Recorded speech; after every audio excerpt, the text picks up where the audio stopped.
advocacy throughout that time. So the floor is yours. Mr. Chairman, thank you so much for your personal invitation, for your leadership, and for your friendship. I'm honored to be back. Psalms 96:14 asks, "Who will rise up for me against the wicked? Who will take a stand for me against evildoers?" Nigeria is facing one of the gravest religious freedom crises in the world. As the former chairman of the House Foreign Affairs Committee on Africa, I have visited and have seen firsthand the direness of the conditions in what is now the deadliest place on earth to be a Christian. They are targeted, displaced, and killed simply faith. The ancient plea, "Is there no help for the widow's son?" still echoes today. Since 2019, nearly 17,000 Christians have been killed. In the first 7 months of this year alone, hundreds more were murdered. On June 13th, during the Yellowwater Massacre, more than 280 Christians were slaughtered in a single day.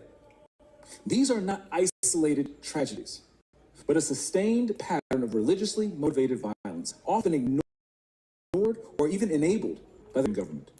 Extremist groups like Boko Haram, Fulani militants, and ISIS West Africa attack often without any meaningful intervention from authorities. The lack of response has created an atmosphere of impunity where Christians' continue to live in constant threat and fear.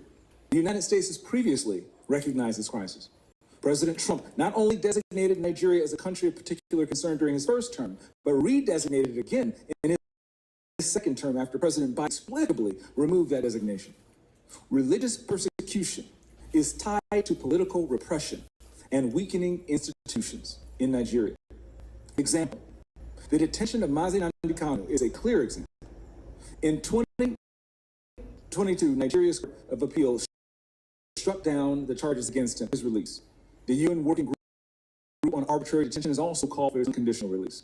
Yet he remains in solitary confinement, in deteriorating health, and recently had to represent himself in court. Nigeria has signaled that the law is optional and targeting Christians is fair game. Just hours ago this morning, despite the pleas and cries of the Nigerian people and many Nigerians, Mazi Nnamdi Kanu was convicted on all charges. For fiscal year 2020, the U.S. has requested nearly $8 billion for sub-Saharan Africa. But when Americans see political prisoners, judicial defiance, and the slaughter of Christians, they understandably ask as they meet their own struggles, why should our tax dollars support governments that refuse to protect their own people?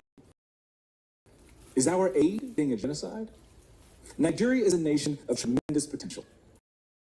But that potential is being choked out by violent persecution of its Christian population. No country can build a stable future where churches are burned, believers are killed, and communities live in fear. The United States must stay engaged, and Nigeria must change course. Now, Mr. Pratt, a direct question.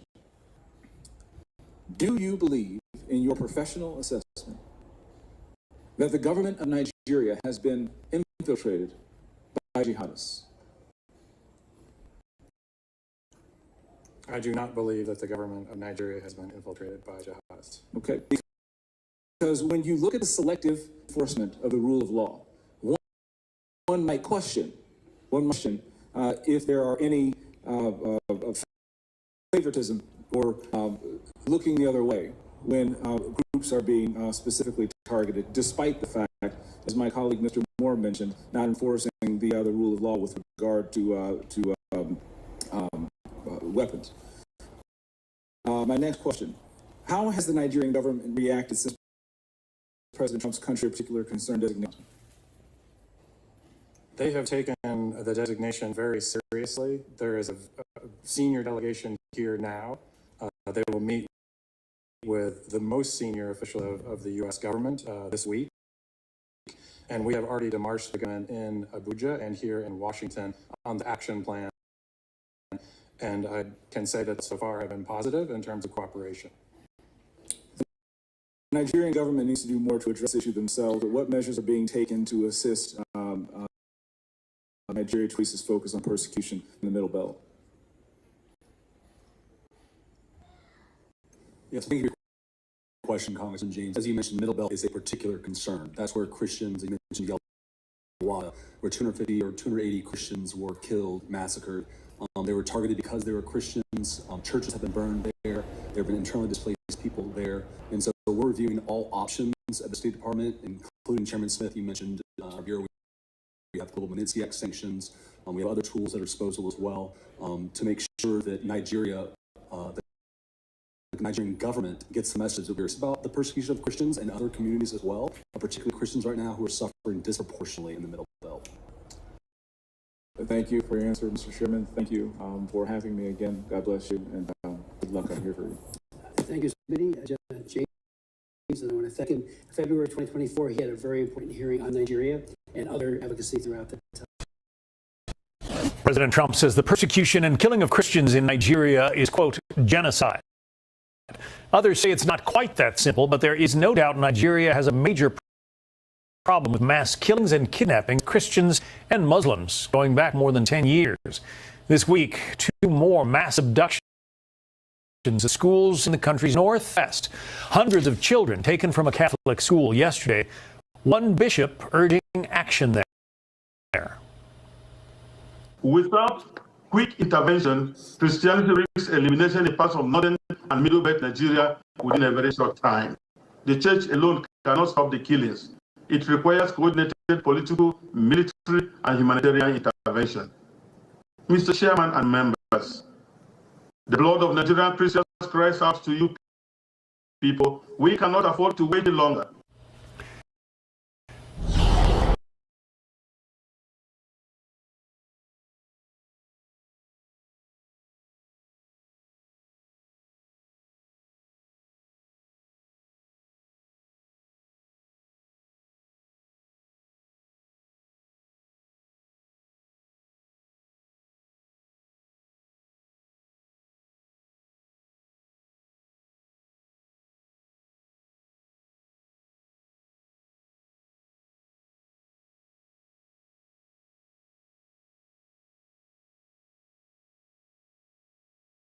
Let's bring in Reverend Father Rebelius Ahula of the Catholic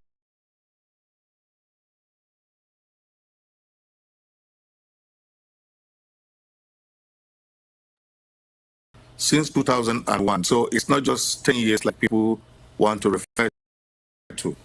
Maybe the king of the killings and abductions can be reduced to 10 years, but we have systematic documentation of these killings taking place as far back as 2001, when the Catholic Church in the diocese first opened an internally displaced people's camp. So we have experienced these killings and display for many, many years. It's not just 10 years. Those 350 schoolgirls that were kidnapped, what happens to them? I mean, what are the chances of getting them freed, do you think?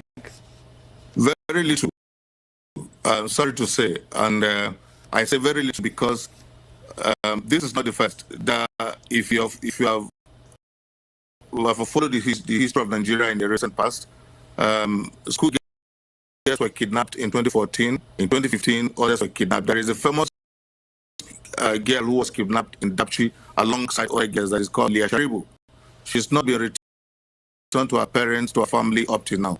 The many others who have been kidnapped like that have not been returned. So I'm sorry to say, but I think that the chances will be very slim, because this Islamists, what they do is that they either marry these yours or they trade them off to other Arab countries. Libya is a transit point. In my own state, there is a case last week of some girls who were trafficked to those places, and so many of them will be sold, or many of them will be married to these militants themselves. We have a map that shows the situation in your country. The north, largely Islamic. The middle part of the country, sort of a bit of a mixed bag. And the south is predominantly Christian. But we note the locations of the Boko Haram hotbeds. Boko Haram is perhaps the worst offender when it comes to violence against Christians? When Boko Haram started, it was the worst offender to violence against Christians. It started in the northeast of our country, in a place called Borno State. When they started in the 2000, they used to be the most deadly Islamic group. As I speak to you today, the deadliest Islamic group will be the Fulani ethnic militia that is operating in the middle belt of the country you highlighted, and you have the picture very well. So the Fulani militants come in numbers. They are armed with AK-47s. They come on motorcycles. They surround villages, displace a lot of people, kill as many as they can. I'm sure you are aware of what took place this year in my own state. It's just some kilometers away from the capital state of Makodi. In this city called Yelwata, where came shouting Allahu Akbar, and they killed over 270 people. I have the names of every individual who was killed on that day. So this is not just happening in Benue State. Also, Plateau State has been very much hit by this Fulani ethnic militia. So it is true that Boko Haram is deadly, but in the 10 years or 12 to 10 years, the Fulani militants have overtaken Boko Haram in the brutality of killings that they are doing and stuff like that. Yeah, so much for the so-called religion of peace. Reverend Exactly. Father Hula, we wish you well, and we urge strength and prayers as you continue. Thank you, John. I thank you for giving us this platform, because many times our stories have been stifled and no one wants to take our news. Yeah. So I thank you for giving us this platform. And please thank President Trump, who has brought this to the attention of the world. I think by his intervention, Nigeria is discussing, and the world is getting to discuss this issue. Thank you very much for the this. The President of the United States is on your side, and that certainly helps. Thank you.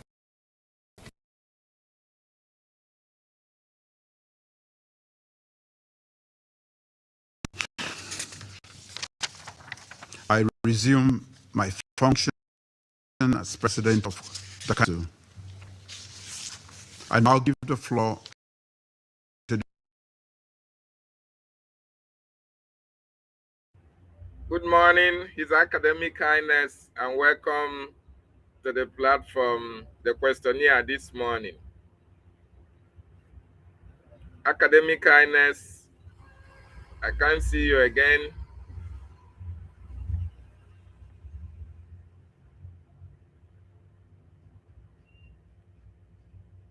Academic Highness, good morning, Biafrans, wonderful people, lovers of freedom. I welcome you once again to this very episode of the questionnaire on this very special day, Sunday, the 11th day of January 2026. And we just have on the studio the Minister of Defense, His Academic Highness, the European representative of the Biafran Republic government in exile. His Academic Highness, can you hear me, sir?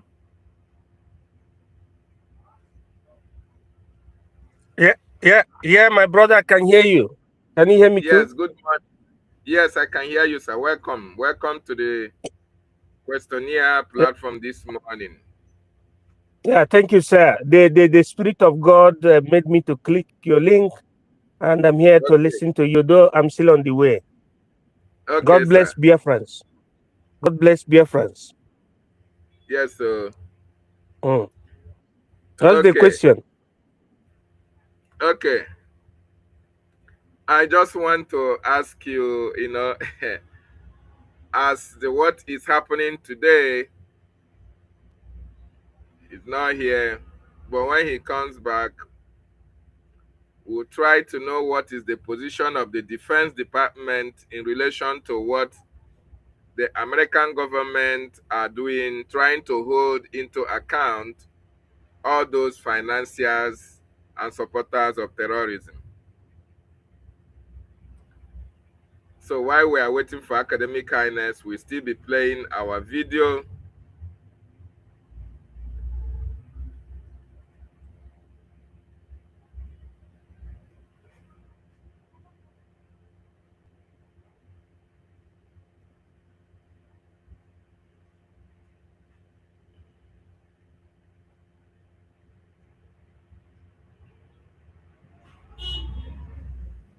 the representative of the United States. Thank you, Mr. President, and thank you for chairing this important meeting. Thank you to our briefers, Secretary General Guterres, and ECOWAS Commission President Dr. Touré. Colleagues, as we speak, Al-Qaeda affiliated terrorists in the Sahel have paralyzed Mali with a fuel blockade. The situation is dire there. We see Al-Qaeda aiming to take over the entire country. The United States acknowledges the counterterrorism efforts of Malian armed forces against these and other terrorist organizations such as ISIS, Sahel, but the situation is worsening quickly.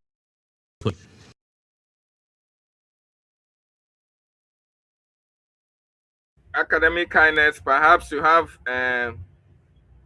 some statement to make. I wanted to ask you, as a defense minister and somebody who is into the defense of the homeland as well as the defense of the Biafran nation, what is the position of the Defense Department in relation to Americans' fight against sponsors of terror and terrorism itself? Anyway, thank you so much. It's very simple. That is the office of the active prime minister, and he's the one that has the right to expatiate on that. But as far as I'm concerned, in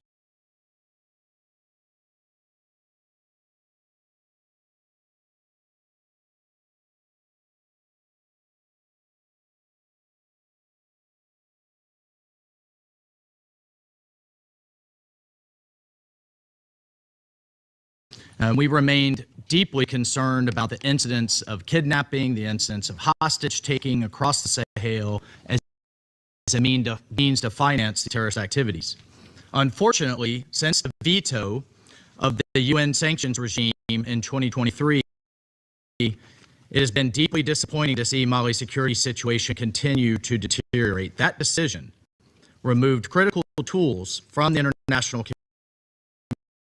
community that it relied on to promote accountability, and the result has been an uptick, a massive surge in violence, has been a shrinking space for dialogue.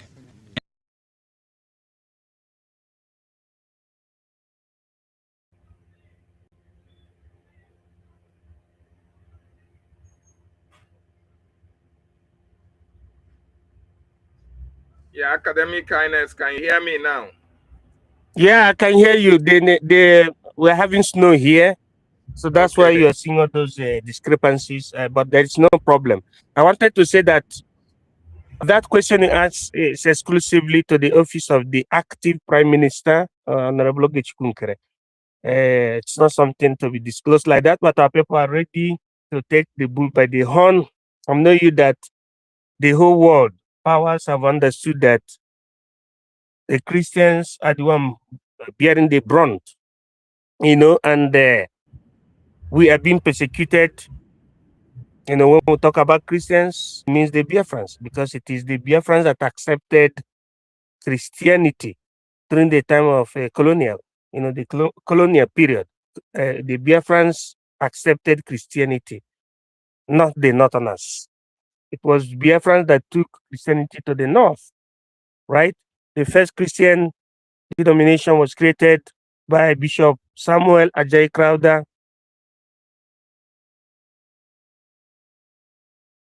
in 1940. We talk about the cathedral. So before then, there was nothing like that. Whereas in 1804, while we were at the peak of industrial revolution, the Islamists stormed that enclave that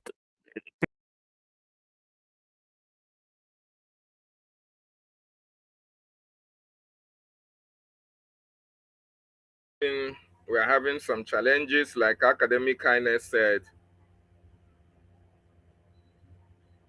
he said that there is snow in his, where he's, you know,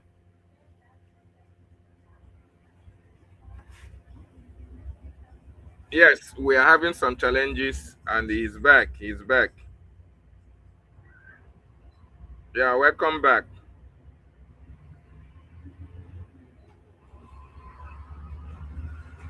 Go ahead, sir, if you can hear me. Yeah. Can you still hear me? Yes, I can, sir. Go ahead. Yes. So I said finally, the Islamists launched the jihad between 1805 till 1808, and they were able to capture the Magobir, otherwise known as Kano Bonum Imperi, that is a Kano Bonum Empire. And that was the way they introduced Islam in Nigeria. And who led this expedition was called Ottoman Danfodio. Ottoman Danfodio was a teacher, you can say a professor of Islam, or what they called Islamic cleric. By that time, they have not yet given the title of sheikh to any African person. So that was how they introduced that nonsense to our territory. So now we and the world knowing that those that are facing the brunt, that are facing persecution, are the Biafrans. The world.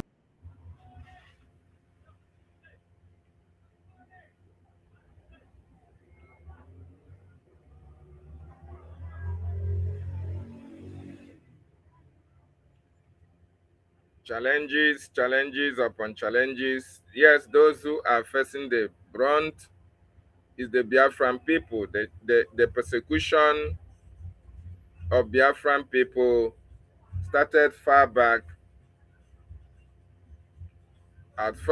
as 18th centuries.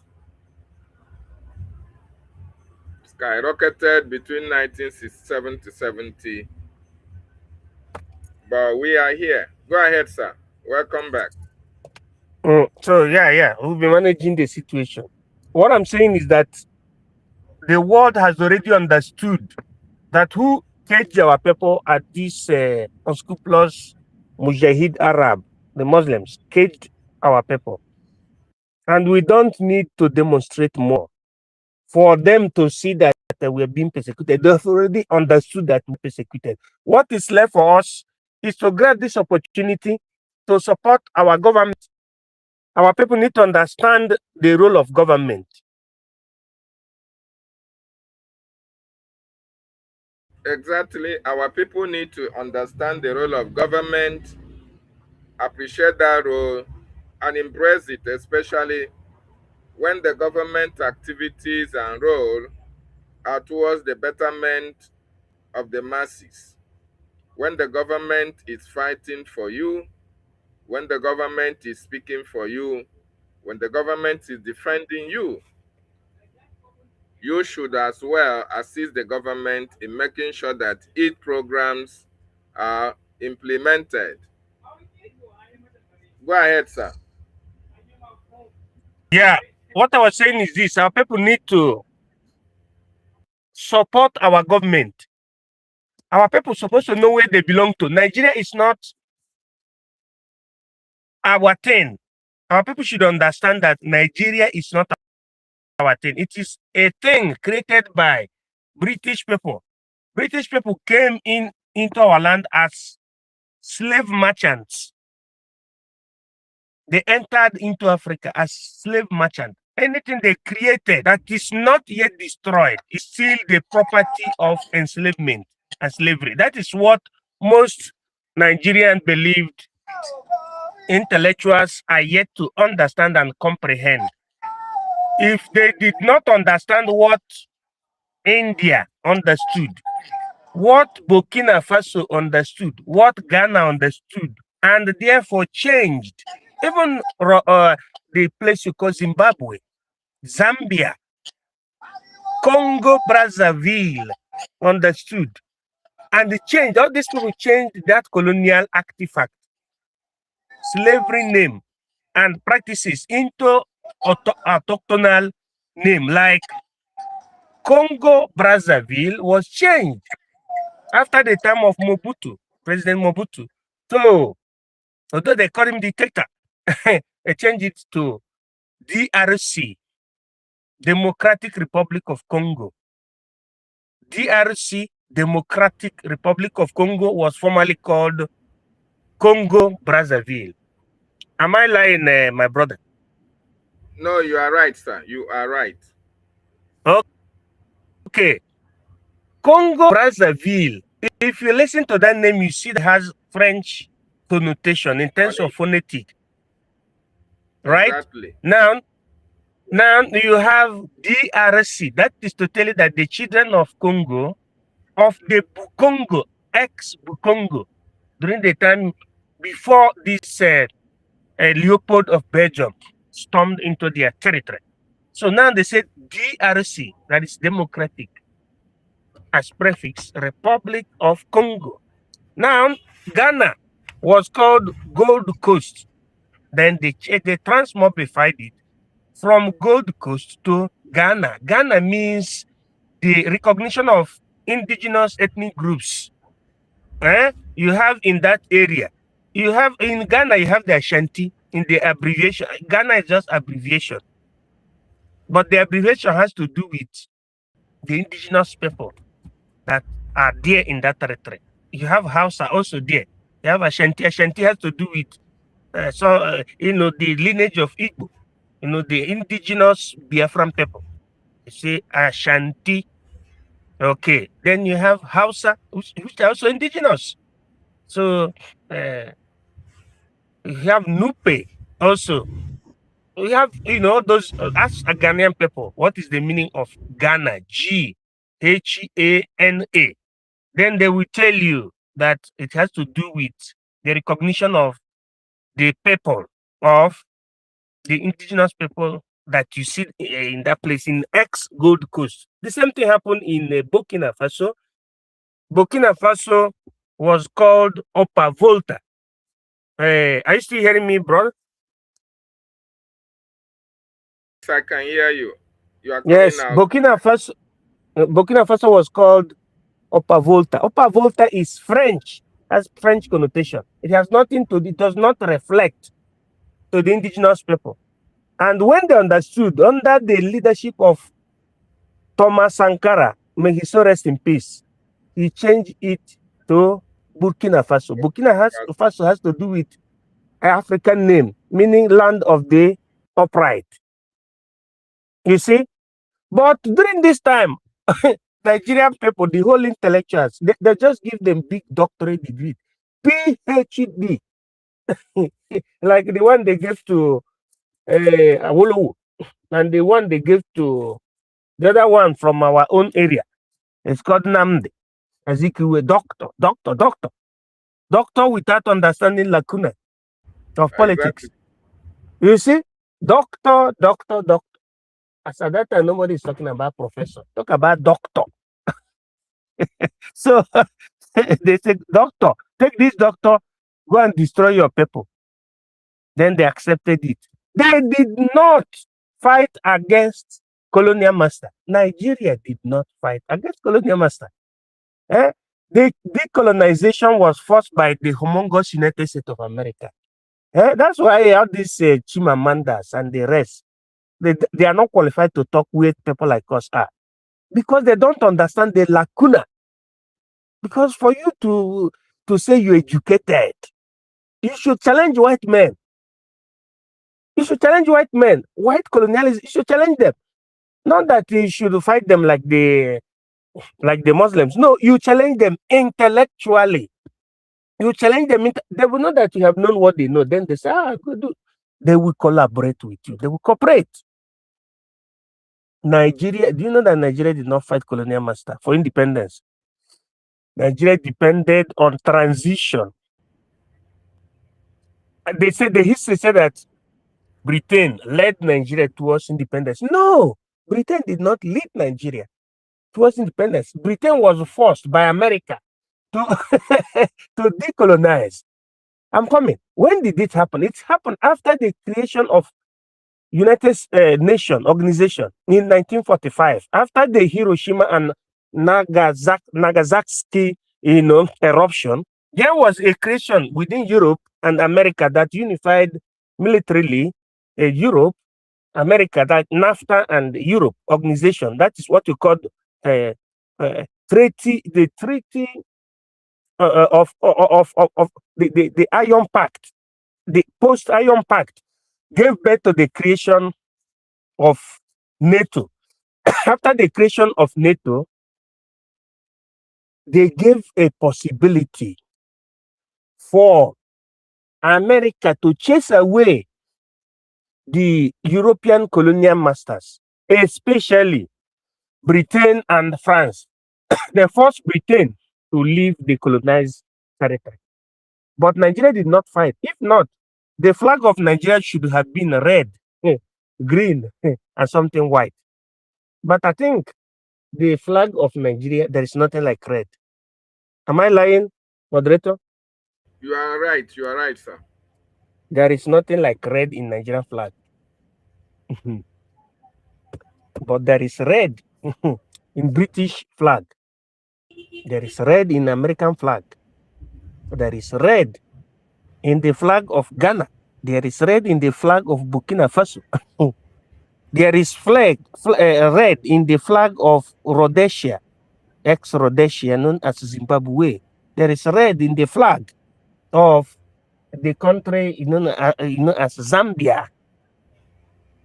The DRC, Democratic Republic of Congo, ex-Congo Brazzaville. That red symbolized the fight, the struggle for independence, the blood that was sacrificed for your people to have independence. If there is no red there, it means that monkey, Serapithecus mona, monkey that accept slavery pattern, that are not ashamed of a fellow man who came from Europe telling you that you are just a monkey, and they accept that monkey situation. So our people should accept this opportunity that BRGIA has given to our people, just for us to say, hey, we are Biafrans, we need our independence. Everybody, whether you are going to church or you are not going to church, whether understand the meaning of Biafra Republic government in exile. Support it. Very, very simple, because there is nothing all these politicians, like the likes of Soludo, can do for Biafra not to come. There is nothing that Ezenupo can do, or Bikubana can do for Biafra not to come. Biafra has been redefined under the watch of America. Well defined. That thing that Ojukwu wanted to do, that the likes of Aton Zeribe, the likes of Ifa Juna, and Etal stopped Ojukwu from having. We took a Chukunkere. It has happened. That's why you see that there is no other splinter group that can challenge BRGIE, the one that took a Chukunkere superintendent and still superintendent. Now people should understand how all this legitimacy functions. That's why I don't regard all these people who don't understand. Okay, how should I be going to America? I will feel relaxed in America. I will go give birth to a child in America. Then later we send him back to Nigeria so that he will understand African culture. But in Nigeria, we are sending that child. There is no government. There is no rule of law. What is that child going to learn in Nigeria? He will learn how to become Yahoo. Okpomiliki. If it is a girl, it will become Okpomiliki. If not, it will become like Doris Ogala. Or we will learn something from Pastor Chris. Or we learn how to be a native doctor. What are you going to learn from Nigeria if you don't have government of Biafra? Because a government of the people symbolizes a head of family. Children without father are called fatherless or orphan. Children without father and mother are called orphans, right? So that is what Nigeria is. Nigeria is a country, devoid of parenthood. Very, very simple. For the people to have parents and the coverage of government, the people that we amalgamated have to disamalgamate themselves. The Yoruba have to go, the Igbo has to go, the Hausa have to go. They have to go and form their government and represent in accordance to their ethos and ethical values. So thank you, my brother. I don't know whether I have answered your question. Yes, you have. You have. You have actually answered the question. As it stands now, just like you said, what do you think that Ogechukwu Nkere, our APM, needs from the Biafran people as it stands in this Biafran restoration project, in this dispensation, or in this 2026? What do you need? He needs most from the Biafran people. Very, very, very, very simple. All Biafrans haven't understood that the only legitimacy we have is BRGIE. Ogechukwu Nkere needs the support of all Biafrans, both home and diaspora. All Biafrans, I mean in total, support. Just believe, follow. Already you have known him, because had you have not known him, we wouldn't have believed in him. Just follow, because it was thanks to his activities, his representations in America that made America to understand, that Nigerian government is the one sponsoring terrorists. America also understand that he can never, ever in this world share intelligence with the Zoo military, because Ogechukwu Nkere, with the crew in America, led them to understand that Nigerian government collude with the terrorists.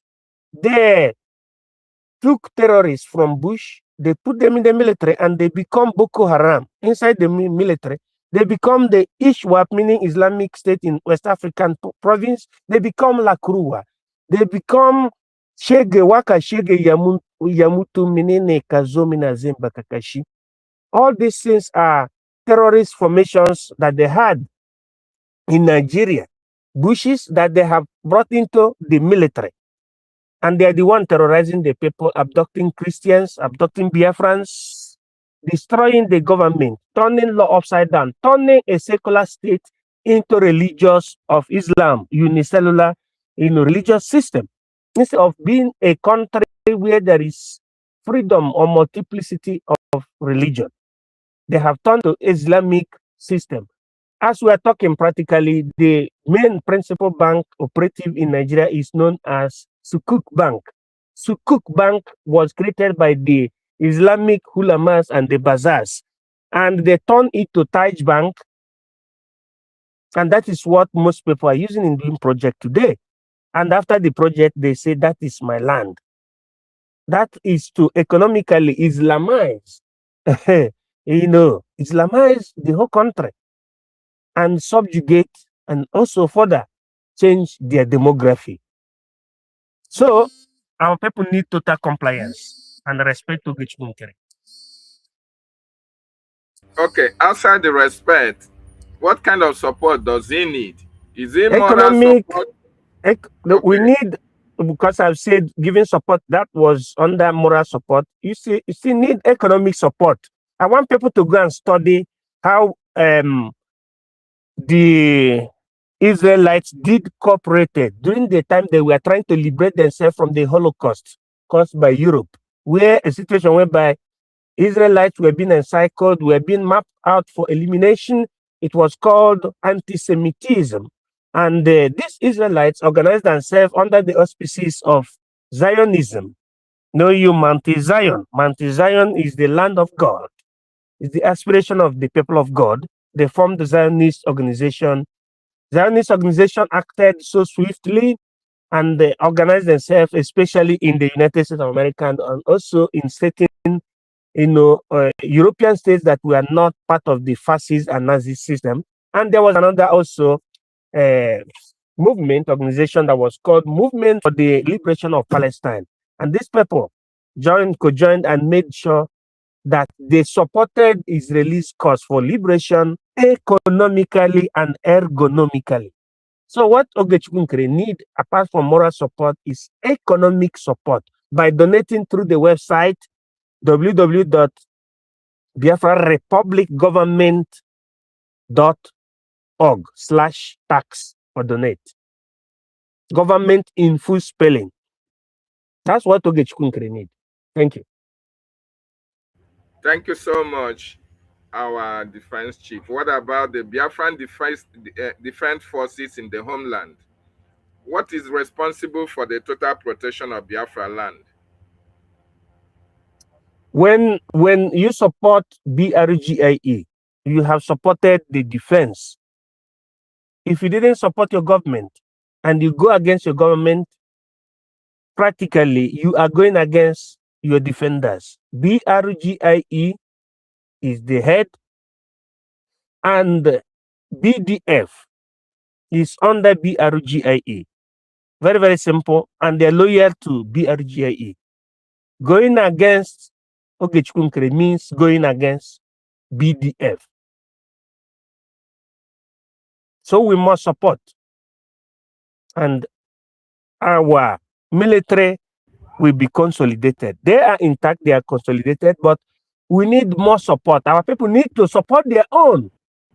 Do you know that many celebrities, if they are hiring security, they go to hire ndị Fulani, ndị Hausa. Onye na hire ndị Fulani, ihe na hire bihe ga-egbuge. That money you're wasting hiring in the Fulani. One day, hire your brother and pay him well. Don't be paying your brother 40,000 to guide you in a month. That is because you know why they leave our people?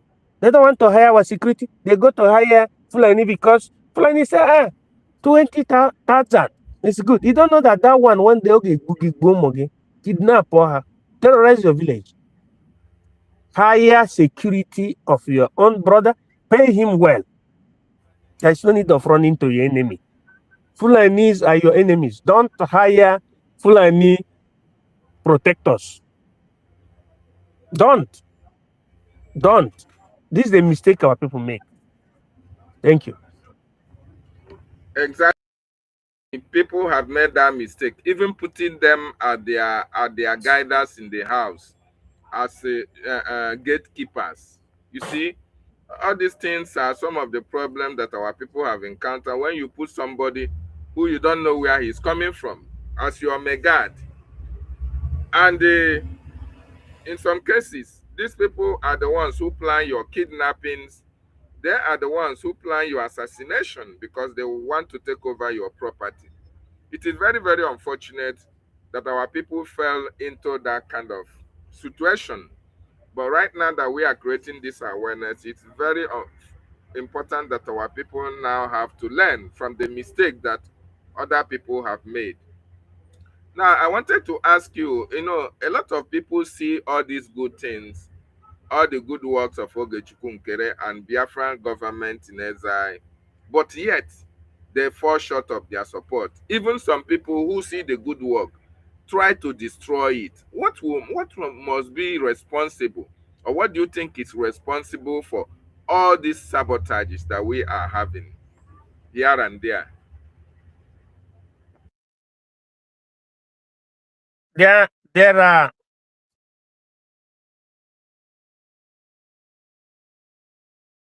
can you hear me now? Yes, I can. Yes, go ahead. There are multiplies, or what you call multiplicated factors that cause people to not understand when their savior has arrived. One factor is ignorance. Ignorance does not mean that somebody does not go to school. For example, His Academic Highness, I'm ignorant in certain field. For example, I'm ignorant in the field of practical football. Practical. There are things they write, the litany of football. I'm ignorant. I don't follow football, but I know how to play. Because when I get ball, I'm going to try to tinye goal. I must make sure I score goal. Yeah. But that is the end. If you ask me who is the coach of Inter or Chelsea, or how do you call the other one? Milan. I don't know. I don't even know anything. But if you see me playing the field, you say, this one is JJ Okocha.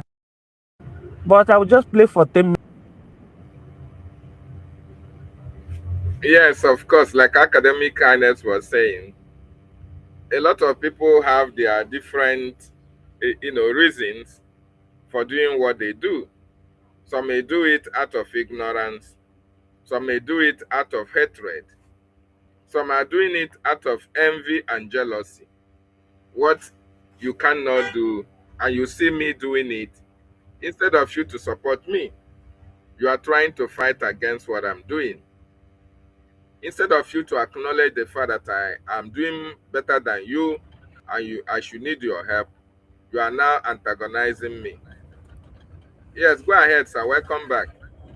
So what I was saying is that our people don't know that they are ignorant. That, for example, there are certain things that if it is being spoken, people, if they know that they are not expert in that field, they need to first of all pause and listen. You tell yourself the truth. Am I an expert in this kind of a thing? That's the question you ask yourself. And it is only yourself that can give the same answer to yourself. If you are an expert in things concerning how lobbyism works in America, or how lobbyism works in freedom fighting, if you're an expert, for you to be an expert, you must be a university graduate under international politics, or what you call political science, or international.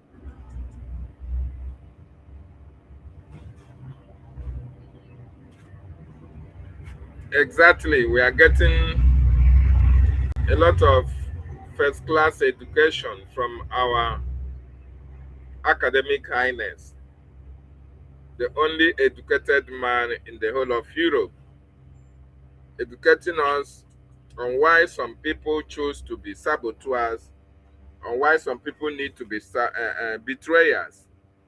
Something that you are not a professional in that field. Allow people who knows it, allow people who can handle it to do it. The only support, the only thing that is needed from you as a novice should be a support, and not antagonism. I don't know why our people are playing that evil card. We have our APM, we have our government. The APM is doing exceptionally well. The government is moving. But instead of certain individuals who we are looking up to join and support our APM to get the desired result that we need, you see that this set of people will now form a stumbling block because they want to be consulted. They felt that, oh, they are the ones who has degree. There is nowhere that they say that it's only those who have degree, that it's only those who went to school that can free people who are under bondage. That is the mindset of people who are ignorant of how things are done. Yeah, welcome back, Academic Kindness. We can hear you. Yeah, at the beginning I told you that we have a very, freezy environment. We have Yes, you cold. said. The snow is it's almost 1 meter height. But we are covered with the Exactly. technology. So our people don't know that they are ignorant of how certain things function. The one you people call Madam Vampire.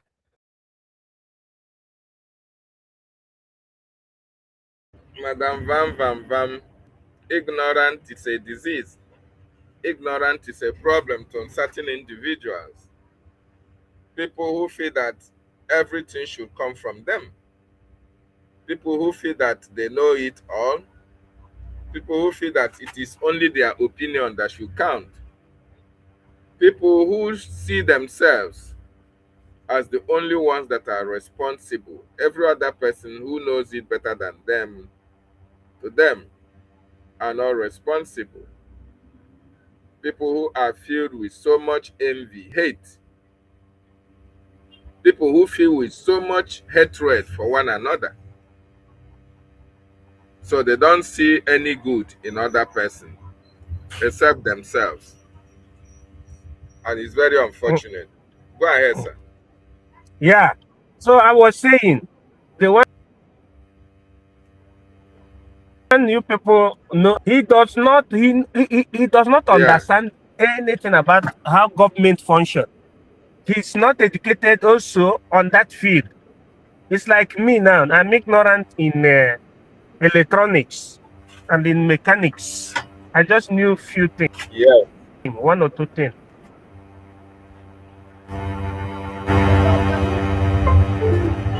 Exactly.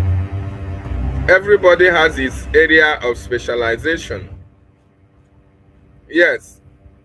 If you are not educated, if you are not versed in electronics, you are a novice in that field. So allow people who know about electronics to take care of anything that has to do with electricity. Okay? The same thing if you are not a political scientist. There is no way you can master the act of scientism. Dr. David. Yes, Mazi, it's really Mm, the mm, network is really not mm, mm, friendly. mm. Go ahead, we can But hear you. at least our people should grab something from what I'm saying. That Yeah. why you see all this confusion is because many people are ignorant about how government function. And the Fulani the Biota government, yeah. That's why you see all of them, from the elites to the Fulani Katuriers, all of them understand domination. They understand the mission of Ottoman Danfodio. They understood what Ottoman Danfodio told them, which is a lie. And the lie is that they will make Nigeria their estate. Because it's a lie, because it is not, they don't have.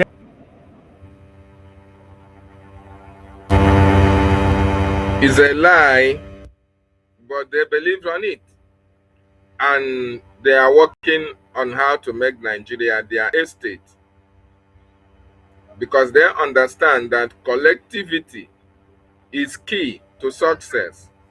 That collectively, if they work towards it, it is to them achievable. But unfortunately, it is a lie, because those people that they found in Nigeria, not everybody will succumb to their antics. Not everybody will be comfortable with their plans. And that is the reason why we are the only stumbling block that they have against making the Nigerian government their estate. Because we stand against it, we fight against it, because we are not Nigerians. So how can you now want to make Nigeria your safe haven when you have non-Nigerians in the same Nigeria? It's practically impossible. It is practically not obtainable. Welcome, Mazin Onso. It's good to have you in the platform. Good Yes, morning good from morning. here. Can you hear me? Morning, Mazi David. Can you hear me? There, well, Am yes, I I can hear you, although your voice is faint. okay? I'll just do just a minute, please. Let me take off my headphones. I think it will be better. You are just waking up. Coming out now. Good morning. Okay. Yeah. Good. I I think can it hear should be you. better now. Okay. Exactly. So I'm just joining in. I just came in when I saw our Minister of Defense of the Biafran government in exile. So shortly, I know that network is really disturbing this morning. But Yes. anyway, we must pass the message.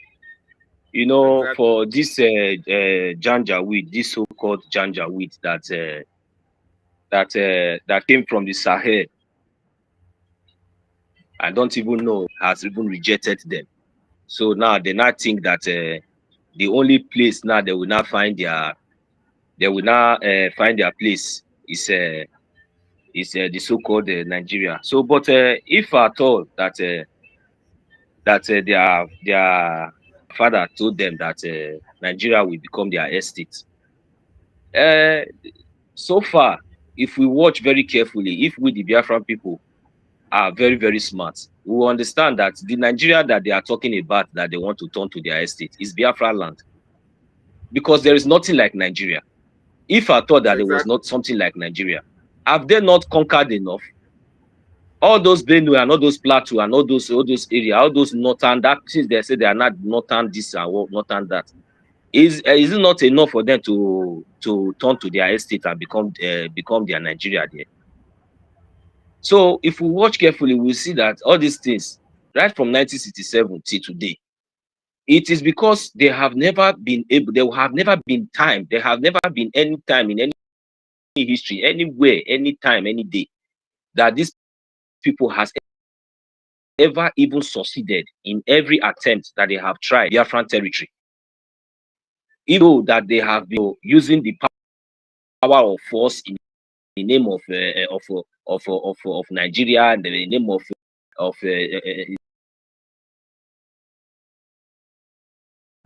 Yes, network is not friendly.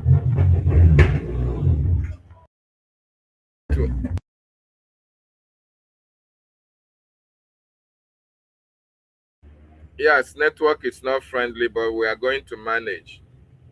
Yes, just like our brother was saying, they want to turn everywhere to their safe haven. The only place they can succeed in doing that is only in Nigeria. In Biafra land, it's a no-go area. In fact, when you talk of Islamization, it's not Islamization of Nigeria, it's Islamization of Biafra.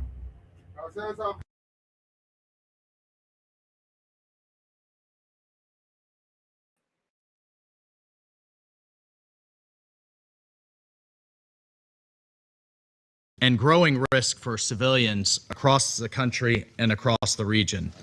The terrorist threats are not only intensifying, they are spreading, they are shifting southward, as evidenced by the terrorist attacks we've seen in Benin and Togo. But particularly, the United States is concerned and outraged by the ongoing slaughter of thousands of Christians in Nigeria by various ethnic militias in the Middle Belt, as well as terrorists like Boko Haram and ISIS West Africa in the north. It is tragic, it's unacceptable. Churches are burning, villages are being razed, thousands are killed, clergy murdered simply for wearing a cross, for being a Christian, for daring to say they worship Jesus as Christ. Just yesterday, 25 little girls were kidnapped from their school, and one school official murdered trying to protect them, from MAGA Comprehensive Girls Secondary School in Kebbi State. Colleagues, this is happening. It's undeniable, and it's unacceptable. The United States condemns these attacks in the strongest terms, and it demands accountability. And as President Trump has made clear, we will not stand by while such atrocities are happening in Nigeria. The government of Nigeria must take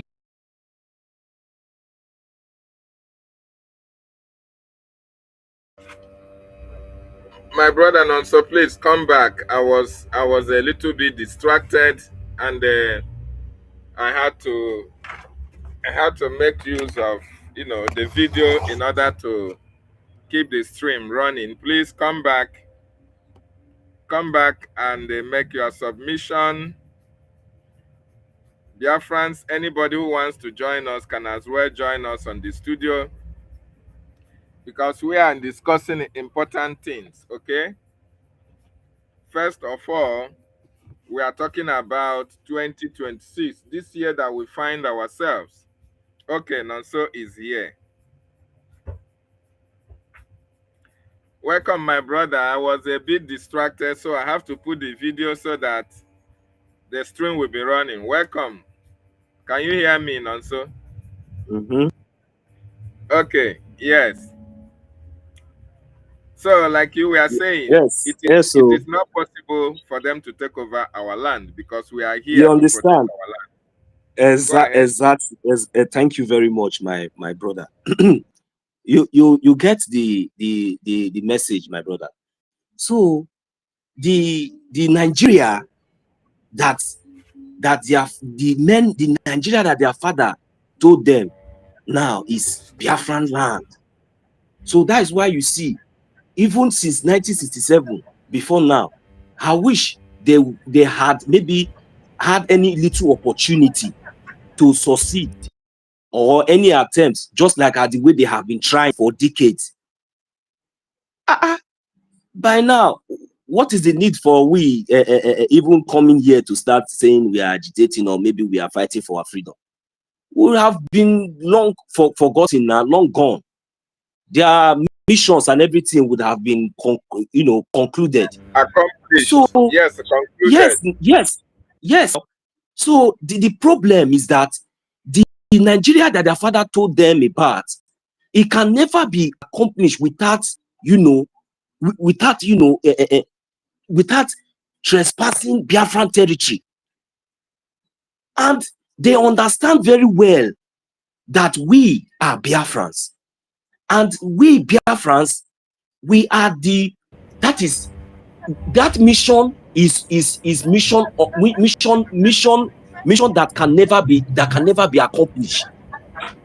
But I don't really understand what is giving them that goals, because now somehow, if you ask me, I will understand a little bit, because that is where you spirit of, like, that's where you see the agents of all these infiltrators. This is where you see exactly the Nigeria that they want, they dream about, cannot be possible for them if they don't trespass Biafran territory. And in Biafran territory, for us, it's a no-go area because we are not Nigerians. We have a definitive boundary. We have a distinctive boundary. As long as our mothers tie 2 pieces of wrapper, know you that that place is Biafra land. You can't trespass without consequences. Am I coming out? Yes, we can hear you now. Go ahead. All right. So these whole things are very, very well calculated strategies, and they have been meeting, a huge stumbling block. It is this same Biafra land that they call dot in a circle. And there is a saying that they say that small shit, small shit, it is poignant. And that small shit now is Biafra land. Their mission can never be accomplished without, succeeding that territory. And we have been there defending, making sure that we represent, no matter how they install their stooges and everything, even no matter how they bring in our own to use against us, we have been standing our ground till tomorrow. So the reason why I'm saying all these things is that it's for our people, for Biafran people, to understand that they have already failed. And as for you yourself as a Biafran at this particular point, because see, let me tell us something. The mission has already failed. The mission has already failed woefully. But if you are still there deceiving yourself, thinking there is no way out, the handwriting is already there on the wall. The only thing, the reason why you will see this opportunity that you are having now, the reason why you still see us coming up here talking, trying to analyze some certain things, is for you as a Biafran, to have a day of grace, to have a day to be saved. If it is for the job, it is already done. Biafra is here. Biafra is here. Those criminals that are using you to sabotage, using you to infiltrate, you think that there is hope there. Look, let me tell you, they already know that they have already lost it. Let me tell us something. You see, the enemies, devil, when God drive him from heaven, when he was coming down, he also looked for other cliques that he will also drag alongside with him. He never wanted to go alone. That is the point. You see, the zoo, they have already fallen. They will not come out and tell you that they have fallen. They will still be shaking their head like a baka baka baka. You yourself, that is very foolish and ignorant. I pity for you. Biafra is here. You know the government, you know the paths, the right path, because you see all these things that all of you are doing, the end, at the end, before your own eyes, you will see what you sow. And it is not even somebody, it is not person, nobody will tell you. Only you will regret by yourself your action. I am telling you. But if you know what is good for you today, you see this Biafra government in exile, if you like, take it for granted. If you like, take it for granted. You have the website, you have everything, you have every means to make every research and every inquiry to understand that this is the place that where you're supposed to be. Now you choose to allow yourself to be deceived, to be distracted. You think that will be an excuse at the end, at last. It can never be. It can never be. No, there will be no excuse. That is the reason why you see this little time that we are still having. Very soon, this door that we are calling will be closed. It will be closed. You see those support and all those things. You see, you people don't understand what is coming.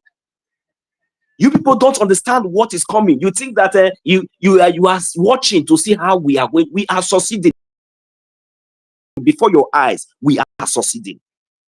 We are not playing. It's good for you. You better come and register your name in the book of life. You better come and register them because of your generation, because of your children. Come and register them in the book of life. Because even those your masters, those your agent that contracted you, faith, it is left for you. Have you not seen? How do you think that in all this sabotage and all these things that you people will succeed? It is not possible. None of you will ever succeed, including those that sent you. They will never succeed. They know that they can never succeed. The kidnapping of Mazi Nnamdi Kanu did not they did not succeed. The illegal arrest of our prime minister, they could not stop us. How much more today that the United States of America, the congressmen have seen them, recognizing the Biafra government in exile, the activities. We have seen pictures, we have seen videos, we have seen where this government has taken the awareness of our recognition to Washington DC, live and direct. This is the only government that is speaking for the people. Exactly. Yet, you think that we are playing. We are not playing. We are moving. So come and join and let us make it faster. Whether with or without you, we have crossed the line of Rubicon. We are not going back anymore. Whether with or without you, Biafra is here. But the question is that, yes, whether with or without you, Biafra is here. Biafra is here. Because there is no way all these atrocities and all this evil will continue forever. That is the reason why you see what is going on today, what is happening today. What is happening today is happening. That is the reason why you see the Biafran government in exile has taken it upon themselves, contacting lobbies, making sure that every legal amenities is being put in place, to make sure that our recognition is seen. So we are not playing. It is left for you. It is left for you to continue to be deceiving yourself. For Biafra land, there is no way we can allow our enemies or the enemies to succeed that land. So Biafra land is already, safe and secure. So the only thing we are asking now is that contribution, that support, the opportunity, the day of grace. Do not miss this opportunity, because when this door will be closed, there will be no amount of money, there will no amount of anything that you knocking or begging that anybody will listen to you, because we have lost a lot. We have sacrificed a lot. Our leaders are still there. They are still sacrificing. So we are not joking. Their efforts and all this sacrifice can never be in vain. The world must hear our cry, and the world has heard our cry. So if you do not know it now. Thank you very much, Mazi David. I'll use the mic here. Thank you so much, our brother Nonso, for that wonderful. In fact, you have made a very valid point. Academic Highness, you are there listening, and you heard what Nonso have said. What are your corroboration to what he has said, sir? Go ahead, in line with what we were saying before the network took you out, sir. Welcome back. Yes, so I said we are covered by technology. Although we've been, having this hectic weather, negatively speaking. Can you hear me? Loud and clear. Yes, that's good. I said that the question, on your Chabian and Kelly, ready to answer question, because I forget questionnaire. Yeah. There was that. The problem our people have is that they don't ask question. So ask question when it is needed, and we answer and need the answer in the public.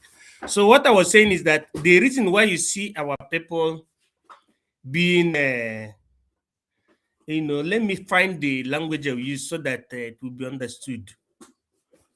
Focusless. That is, American says, look at the focal point. Focal point means focus. All Americans have focus. Focus is for them to make sure that they're the exemplifiers of democracy, the life of liberty. American principle is founded on 4 pillars. Liberty, what we call freedom. He said brotherhood. Then he said democracy. Number 4 is equality. Inside the nerves of every American, encircles that particular, dictum and reality. That is what is in their mind. They want to be the number 1 exemplifier of a new life, something that everybody will follow, which is good to life. That's why I said it is inclined with Jesus Christ. And Europe is copying from it. But Islam is opposite of Christianity and opposite of Europe equality, of the 4 pillars: freedom, equality, brotherhood, democracy. Islam is opposite. Now, we, the traditional Africans, don't worry that I'm taking you this. I'm trying to expatiate, to open the conundrum, so that our people will understand where our people are having the weak point of being focusless or not having the focal point. So the whole American citizens, if you watch all of them, they speak in one voice. Just like some weeks ago, there is a woman, a little girl, that is called Ilan Omar. If you watch this woman, this little girl talking, she talks like Obama. She talks like the other woman that was vice president under Joe Biden. What is it called? That Kamala Harris. She speaks even more than she speaks more than Kamala Harris. She speaks like Bill Clinton's wife. What is it called? The Bill Clinton's wife. What is the name of that woman? That one that the former Secretary of State. Yeah. If you see Condoleezza Rice, she speaks like Hillary Clinton. She speaks Hillary like Clinton, yeah. Hillary Clinton, yeah. They speak in the same language. Now our people don't have the same language. Ndi Biafra. You need to understand political language. You see, because do you know why they did not understand it? Colonial master did not allow us to develop politically. People who went to school supposed to be hammering on this, and they're supposed to be exemplifying on this unity of purpose, not separation, not division, not individualism, not what I call introducio humana, not gomandia, not selfishness, but collective spirit. You exemplified it. Yesterday, when we were at the fundraising, I took one woman as an example, a champion in Africa. It's called Dr. Arikana Gomeri. Dr. Arikana is not a Nigerian. He's not a Biafran. Neither is he from all these Ecomog part of Africa. Can you still hear me? Yes, we We can hear can you. hear you. We can hear you, sir. So Arikana, Google her, you will see the integrity that a woman has. The expression of African woman, African mother, is inside Dr. Arikana Gomeri. I don't know whether she came from Entebbe or she came from Kenya, but all I know is that she's part of the Liberator team. She's with Professor P.L. Lumumba. She is with IAS, that is Alliance of Sahel States. She is with Pan-Africanism or Pan-African group. She's also with Dr. Masanga, of which all of us know she's also with Dr. Maponga. If you ask onye Igbo, onye bụ Dr. Maponga, ama ihe Maponga na-ekwu. So he does not understand who is Dr. Maponga. That Dr. Maponga is like the reincarnation of Bob Marley. Bob Marley and the other one, Lucky Dube. But in political evangelism, this was Dr. Maponga was to be a priest. He was a priest, but when he saw the lies there, he came back and become part of the liberators of Africa. Pan-Africanists, that's what they called it. Now, Dr. Arikana, a woman, a mother, who was at the height of, an ambassador to US and ambassador to European Union, with all the privileges, she abdicated that when she saw that Africa has no voice at the United Nations and also at anything concerning Africa, that their president don't even understand anything. She said, I abdicate, I leave all these privileges, I go back to my people. She came back and started building from scratch. I am telling you vehemently that anywhere we see Dr. Arikana, she must be talking about how Africa will be good, how her own country of origin will be good, how AES will be good, how they will amplify AES so that Africa will no longer be paying what to call signoraggio to France, colonial France and Britain. She's against Britain, she's against France. Even at times, she said she's against United States. It is now that she has piped low because she has seen that Donald Trump is different from these Democrats. I don't want to talk. I don't talk against anybody, but I know that the ideology of Democrats is, to make dividends and to make participation to be amplified, for Americans. So, but Democrats, when they go to Africa, they don't practice that. They install, hypothetically, if it is Nigerians, they say allegedly, they install bad people into the government of Africa. Somebody like Gaddafi is supposed not to have that FATE. Somebody like Goodluck Jonathan supposed not to have that FATE, So, but that is what the Democrats did. It was during the time of the Democrats that they said that the unity of Nigeria is non-negotiable. That is a task that America must take upon. But that was the government of the Democrats. But the government of a Republican say, no, we should dig deep to understand who is persecuted and none, and find a solution of 2 people, 2 states, or 3 people, 3 states, or 4 people, ethically, 4 states. This is a revelation. Now, people, if they are ignorant of what you call innocua in all these fundamentals, how can they understand what Ogechukwu Nkere is doing in America? How can they understand that Elias Girasoli has just graduated to becoming a owner of a law firm that is called lobbyist firm. What is the name of that lobbyist firm that they called of Elias Girasolis that was announced a few days ago? What is it called? Not American Enterprise. It has something to do with another name. That is to tell you that he has qualified, he has pulled the crowd to the extent that he can have his own establishment. I know that many lawyers, when they are being called to bar, go on. I think it's Washington and Madison, something like that. Yeah, medicine, something like that. Do you know? You see the choice of name, Washington and Medicine. You know, Madison. There are two names that are very, very important in the history of revolution.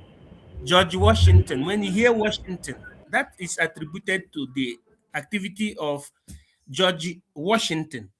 Madison is another important family that fought for liberation. So that is the name of his own firm.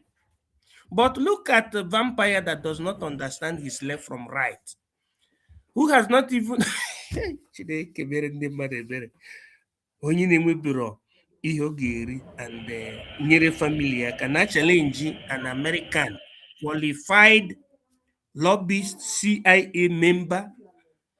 When we say CIA member, means police officer, International Bureau of Investigation. And he's also a lawyer at the same time. Look at who is challenging American expert. Hey, if it is good luck, Jonathan's wife, he said, there is God, though. There is God. Exactly. I don't know how I will explain this level of ignorance. So our people are suffering from deep ignorance.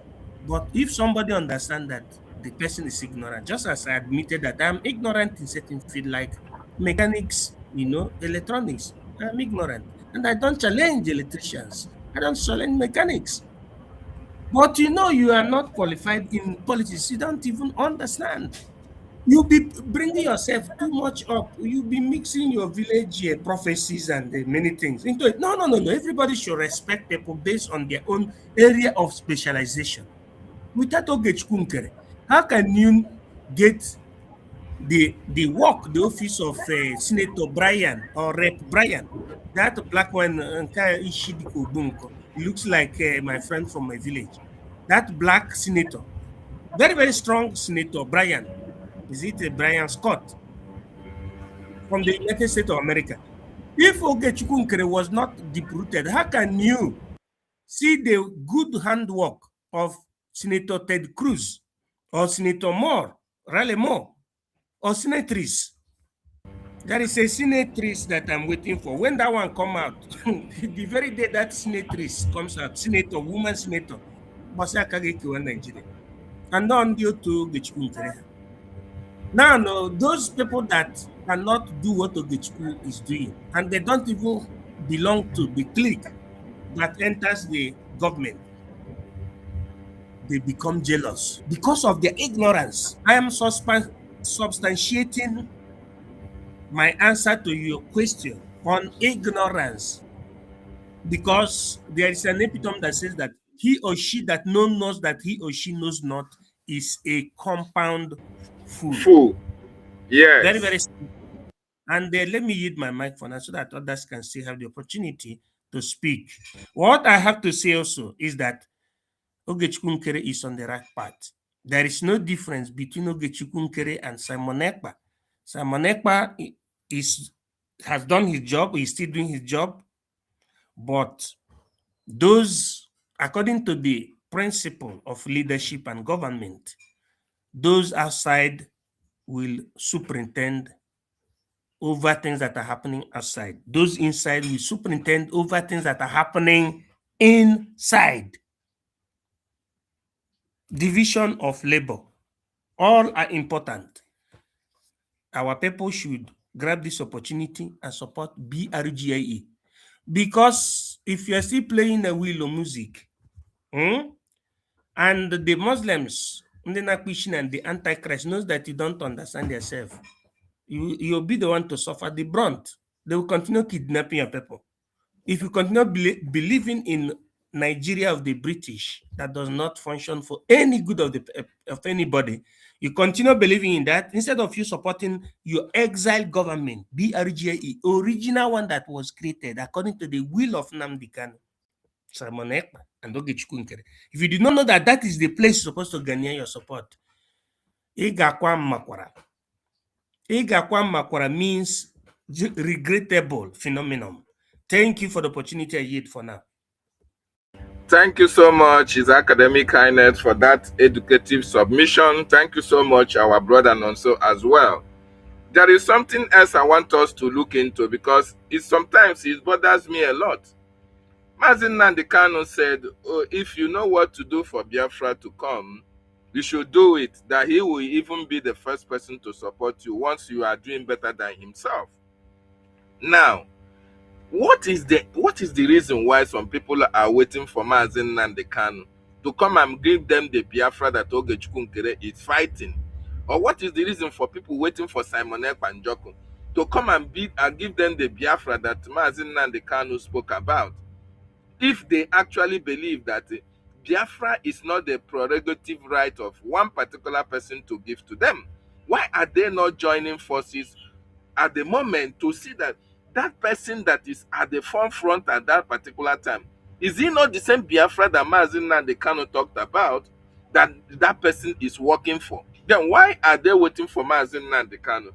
Is there a different Biafra that Mazi Nnamdi Kanu is going to bring than the Biafra that Ogechukwu Nkere or Simon Ekpa and Njoku is also fighting for, or that the Biafra that Brgie is fighting for at this particular time? Is there any difference, Mazi Nonso and His Academic Highness? What are your thoughts?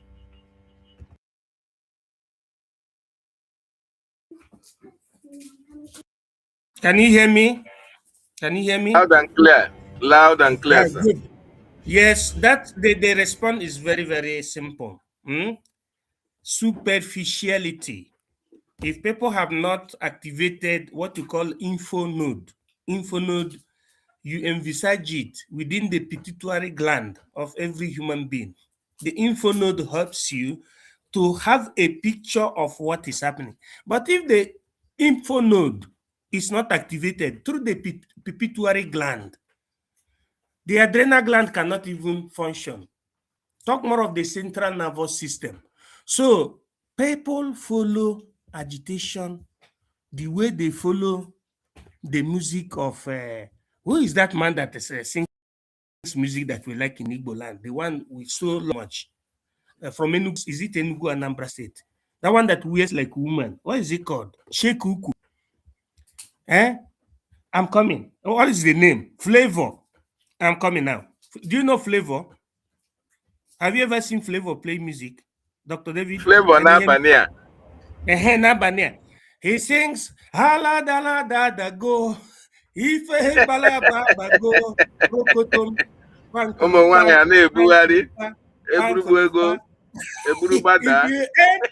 Thank you. You have understood. If you enter into freedom fight with the spirit of Pankolokpa and Dala Dala Dada Go, you can never understand. You think people Academic kindness will kill some people here. You understand? You would think that you are under just an enjoyment, No, you have to activate your sixth senses. We call it sexto sensus. You activate it, you understand. We see the picture of Ihaneku, then you understand that this is not a joke. Some people are waiting for Mazi Nnamdi Kanu to come because maybe they like the way Nnamdi Kanu used to speak English and call everybody idiot. Because Nnamdi Kanu was trying to activate that adrenalina, that is what you call it, adrenal gland or pituitary gland, which when it is activated, you see the info node, you'll be seeing. That is, I think in a Buamoma, Nnamdi Kanu tells you, some people call him prophet because he has activated his pituitary gland. Info node is was activated. So he sees the future. So those people, their destiny is still blocked. That's why they are dangling. They believe on exhibition, on exhibition, on what the body language of a leader, like when they used to see Mazi Nnamdi Kanu, Mazi Simon Ekpa. He will come out with that sword. He will be dancing on a dance. With that dragon this hey, Osege, shut up, sit at home tomorrow. Sit at home tomorrow. Now, when they didn't see that, they didn't see now the kind of speaking the way he used to speak, they say, oh, we need somebody doing exactly the same way Nnamdi Kanu and Simon Ekpa used to do it. So if they do or not, if nobody is behaving in that way, which means, we have to wait for these two to come. There are many that have entered into this trapola, because they have not activated their own info node. If they had activated it, okay, they should have been seen themselves as another Nnamdi Kanu or another Simon Ekpa, even though they did not shout the same way that Nnamdi Kanu used to shout. Instead of waiting for Nnamdi Kanu to come out of the place they put them, they didn't know that Nnamdi Kanu's coming out depends on their own activity, because all of us are Nnamdi Kanu, all of us are Simon Ekpa. That's why Ogechukwu Nkere, if you watch him with good heart, with your info node being opened, you see that is another Simon Ekpa. So there is no need of not supporting him, because he has already welcomed America. He's the one that made America, to understand the real truth about the quagmires that Nigerians are going into. That Nigerians are in the state of a socio-political dilemma that is paragonized to people seeing themselves between the devil and the deep sea. That is exactly what is there. If people have opened their pituitary gland, they will see that there is no need of waiting for our leader to come and rescue them, that they are the leader. Okay? Well, they have to support the one that is spearheading the government, who has done a lot. Even Israel has also joined there is nothing there is nothing Fulani can do again. They're exposing themselves, and I think Sheikh Gumi Ahmad said that they have marked him for, I don't know, to go and meet, is it 72 Virgin? I don't know. He said it through social media that he got an information from a from a reliable source that they want him to go to meet 72 virgins. These people, they are all fixated in virginity. So you see it. Who did it? It is that Ogechukwu Nkere that some people that are superficial, not understanding that the duty has called him, the anointing has bestowed on him. It's on the table. Okay, I let the other brother say something. Thank you. I yield.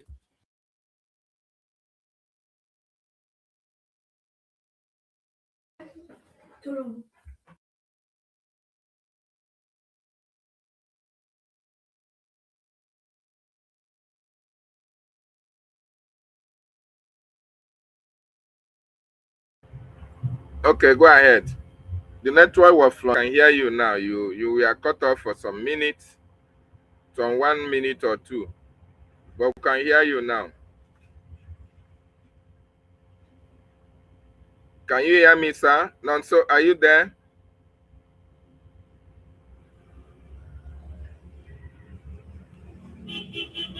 I hope you can hear me. Yes, just like Academic Kindness was saying, it is quite unfortunate that some people are what they are looking for Sokoto is there in their Sokoto. You are waiting for Mazi Nnamdi Kanu to come out and start speaking the way he used to speak. You are waiting for Mazi Simon Ekpa to come out and start dancing the way he used to dance, ignoring the fact that what our leader, what our prime minister was doing is actually geared towards getting the attention of the American government for our freedom. The same thing that Ogechukwu Nkere is doing without dancing or without talking too much. His own is to go the message, go to Washington, D.C., discuss with politicians, American cabinet men and women, policymakers, and in return, he brings back message to the Biafran people and relates to us. So what you are waiting in Mazi Nnamdi Kanu and Mazi Simon Ekpa Njoku is actually embedded with our active APM Mazi Ogechukwu Nkere. So you don't need to wait any longer. What you need to do is to come up and support the government of Brgie, support our APM. He is doing fantastically and caucastically well. The same thing with our lobbyists, Washington and Madison, Mazi Elias, they are doing exceptionally well for the freedom of our people. The same thing with our attorney, Amanda Biri.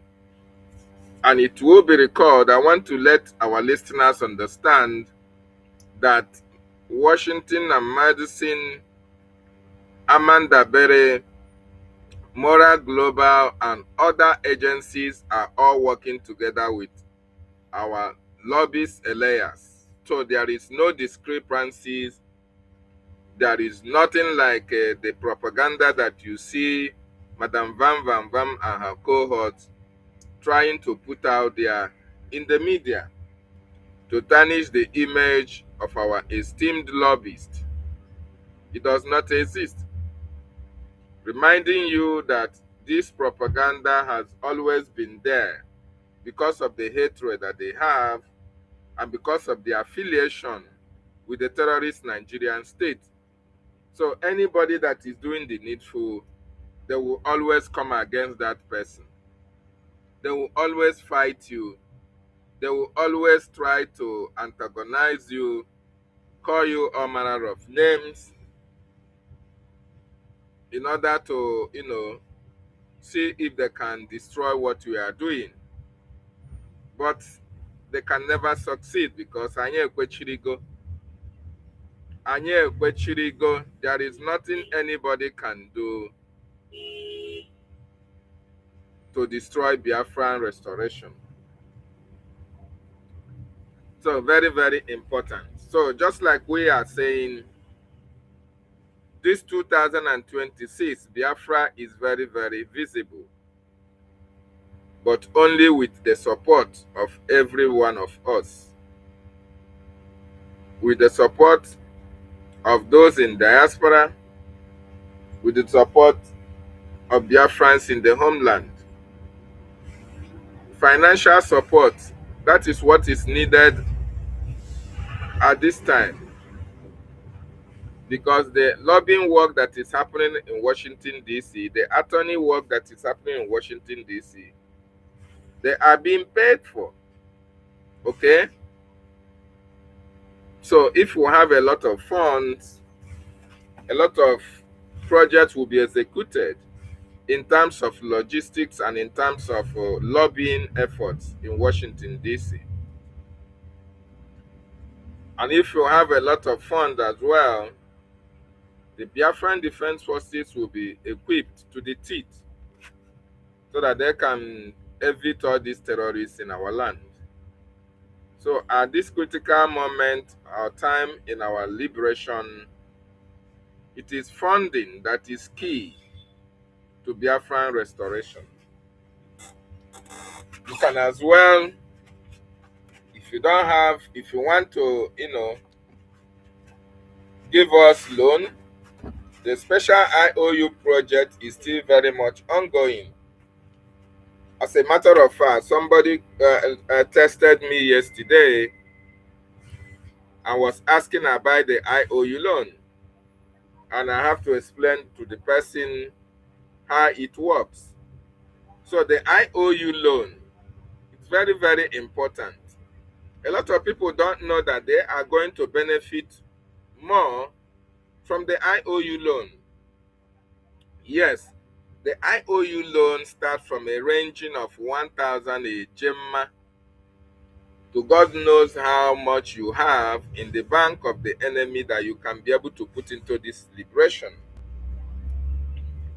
So, for instance, If you put 2,000 a Gemma as an IOU loan, 100% interest rate of it is another 2,000. So you are just making, you are just in business, okay? You are just saving for the rainy day. You are just saving money for your generation, as well helping the Biafran government, the Biafran people to be free from the terrorist Nigerian state. All those people that you see them castigating the government, you see them calling the government names, they are the enemies of the people. They are the enemies of our freedom. Anybody who is telling you not to donate for your freedom is an enemy of the people. Most of them are members of the defunct DOS. The DOS, they were making money using IPOB agitation as a career. So when Simon Ekpa, our prime minister, came and stopped that funding, where they were being taking money from Biafran, they started crying. They started fighting Mazin and the Kanu. So now that the money is not coming as it used to be, if they see platform where Biafrans are donating or talking about donation for their freedom, they will be thinking, oh, it was the same way that they were eating Biafrans' money that BRGIE is eating your money. Hell no. In Biafran Republic government in exile, once you pay money, you have your receipt. You go to the website and donate. Very, very important. We have our sister Merite Camp is joining us. Mary, good morning from here. Can you hear me? Our sister Mary, can you hear me? Good morning from here. Good morning. Okay, good afternoon. Welcome to the questionnaire. Keki Mary, how are you? Ekondo. Ekomdo. Ekomdo, my big brother David. In David. Ekomdo. There, Yes. you're welcome. Ekomdo, our Yeah. MID. Our European rep. Ekomdo, good morning, lover of freedom. Good morning, our leader. Yes, my people, the topic make me come in. Because I know I'm not really on the, come good. This, the topic make me come in. Biafrans, your recognition. This our recognition, it follow with a lot of things, both in our own defense in homeland. Recognition go with your own land restore. Recognition go for where you can protect your land. Why? What does that mean? By we, our lobby, let the, Washington, D.C. to understand what is going on in our land and what we are doing. And all those things, they will ask them, where is the paper? Because we are not Nigeria. Photo, speak in the mouth. Tomorrow they ask them, they forget. No. Our own is, seeing is believing. That is the truth. That is where other leaders, other leader of the world will come into our matter. So this recognition you hear is to, in a war, Abinam interfere in onion, America. That is example. That is Donald Trump. You can't see if you look at Donald Trump, Kenyan. Me and you, we are talking, we cannot see them, but there is people there. The top member there. Sometimes most of them, they don't see, but you go through paper, through mail, deliver, and you make appointment. Come so time, come so time. And our APM cannot go there only in self. The people we send message for himself, meet them. He will go with them to table all the matter for the table. And that matter includes everything happening in our land. Me and you cannot do that. We can only phone because What did I mean? It costs money. Truth, it costs money. It's not something of a joke. If you want to live, you have to eat. And how you going to eat? You have to use money to buy that food where you will eat. Without that, you will starve for death. That is why Nigeria did the same thing to you. So, my people, what Biafran government asking, what Brgie asking, is not for them only. It's for them. Even our APM is fighting for his rights. He knows that without him doing this, his generation is doomed. Because his fatherland, his children, him is the honor of the Biafra, is the leg of his fatherland. His children cannot be in some way why he's answering Biafran man. So he has the reason he's doing that. The same thing with you. All of us, we are doing the same thing, but how we capable, how our heart to work towards what we are fighting for. And that makes Biafra, it looks so difficult. You must understand. Not that when this man, from the beginning, our leader, he said what we are doing, it costs money. He asked for just 1 cent, €1 or $1. Don't start from here. It starts from our leader. But they did not do it. That means that he knows what he's doing. It costs money. Our APM come. The same thing ringing for our ear. Please, what we are doing, if we want to be safe, we have to fund. The whole world do the same thing. Without you doing, Nigeria will continue killing you. Nigeria will continue buy you. Nigeria will continue send you to where they want to the deep of the sand, and it will not even reach up to some of you people. They know they bury you people. You there up there, structure will eat you people. Will eat your children, eat your mother, because you don't know where they throw away them in. You people know they imagine this thing. You know they think, say, which kind of life Nigeria give it to you, for goodness sake. The name of this doom is consuming you. Wake up. I make a sample for you. Nigeria, you have oil. You have all mineral resources. But you cannot have anything. Where the money is going to? They are using the money funding terrorists to come and kill you, people from Sahel. Nigeria is begging for money to fund terrorists, not to build a hospital, not to build a company, not to send you to school, not to give you a light. Even you're hawking your pure water, you have, light 247 to you to make that money still going to them, because you're paying tax all your rest of your life funding terrorists of Nigeria. Your elite, where they lead you to doom. Your rulers, where they rule all your life, you're still following them, for goodness sake. All them, they are funding terrorists. What is different by you begging you, say, please, we don't need this, and you saying it and you know it, that you must fund your life? It's not a joke. Not by me talking, but I let you to know, because we cannot stop talking, because this is how international world will understand our pain. For me, I feel all of you people brain is condemned. Believe me, you have eye, but you can't see.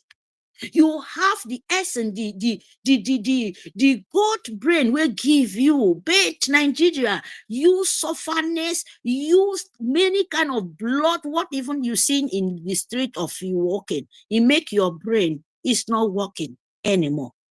If not that, no any of you people will talk about election or to say, even before 2015, even since when our leader till today, since 2015. President don't come inside. What is different? Since our Ujuku start, and even Anova said, okay, this Nigeria now, what come in out of Biafran life and Igbo speaking Biafra and Ebibio speaking Biafra, Aaron speaking Biafra, Igoromigoro speaking Biafra, the whole 40 state of Biafra. Please, my people, I'm asking you this question because if you don't answer it, your doom will still fall upon you because you know what you're doing. You people are driving joy from innocent, poor children. You're behaving like Arab. That is why they have a right to kill you, because you hate yourself, like them hate themselves. It's very painful, my people. You behave like a dome. That is why the people, romantic people using you people, you're crying for Nigerian president, where you know you can't have it, you can't smell it, because it's not a land. It's not a place where woman being, a sensible person can even think of it. Let you people go sit down for the presidency because it costs. All of you people know what you're doing. So Biafrans, it doesn't take you anywhere. You are not fighting just to you to fund your defense. People where you can breathe for Biafra land now. You can rest. Take a sample now where even America coming to there. This evil empire of Britain, they are still killing them. Fulani is still coming from Sahel to destroy them. The governor, nobody, no media said, oh, where the army there? Where all of them there? But they say, just fund your life.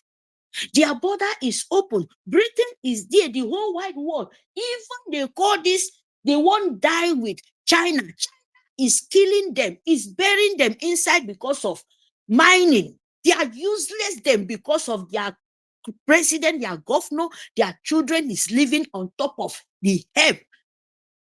They are living for 7-story building, beautiful like anything, but the Fulani, the northern children are dying. The so-called, this mining and the criminal Boko Haram where they are training is still killing them, sending them out of their land. Nobody said a word. So Biafra, tell me, are you okay? Are you okay by people saying, just say, please don't be sleeping. Wake up before it's too late. Are you okay? Do you have sense in your brain? Do you have, I mean, that man, if you're to me, forget your stupidity school where you go, because I don't think any of you people go school. Me, when I don't go school, say, I better pass all of you people. I'm telling you. Because I don't see how someone will say you go to school and you have brain God Almighty give to you before you acquire that knowledge again, John. But you accept your life since 1967, 1966. You're still accept to die inside here. Where you're coming from, a rich man, Biafran, and you know get seaport. Where you're coming from, you know get road. Where you're coming from, know all this oil coming from there. You know have even refinery. You know have even one plot of oil. Oh my God! If you plan good for Biafra land, you will receive good. If any of you people plan bad for Biafra land, believe me, the bad is staring in your face. You cannot run away from it, and so shall he be. He said. Biafra fund your life, because sometimes you make someone provoke. Sometimes this our language, this our people. You make people provoke. You make people to say what they don't want, where it's very, very dangerous. Where it will touch you people will start to cry here and here. Who does that? People are here, your own king, Biafrans.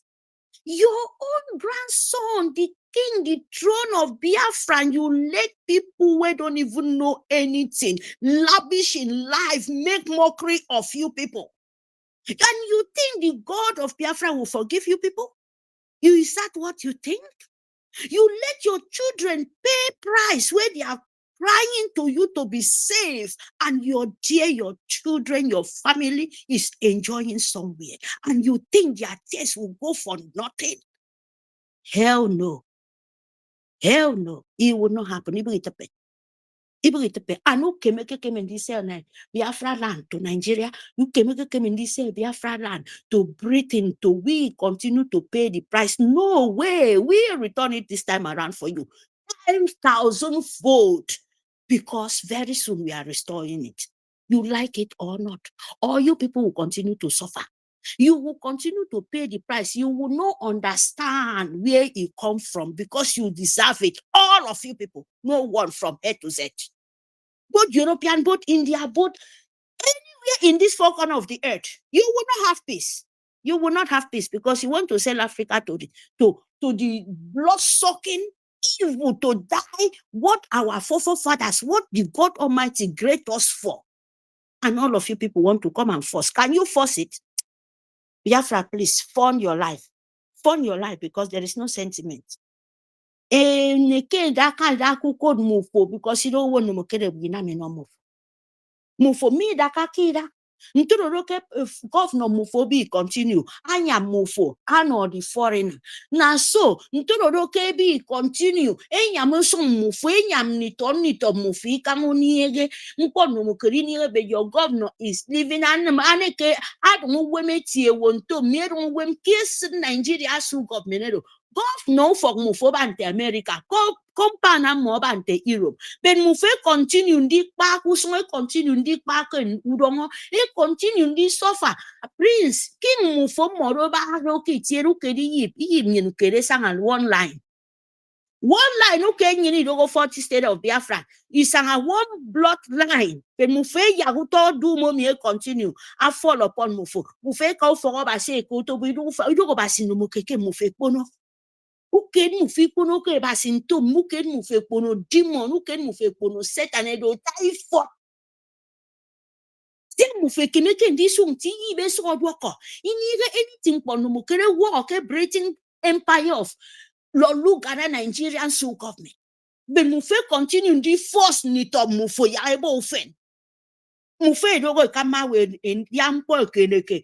Sole government punish songo Biafra do ami ndogo ye gine bibio me aya continue basine ya dakara ikpe songine da dakara wane kong je frefo mufo to be unless mufe ya Biafra nyon e stop ni nyam ni to mufo no Satan e stop ni nyam song mufo no idiyo wo, because as song ani ke diyo kan pongwe diyo abomination is songo Biafra I reject ke mufe kerebe ya ka just like that.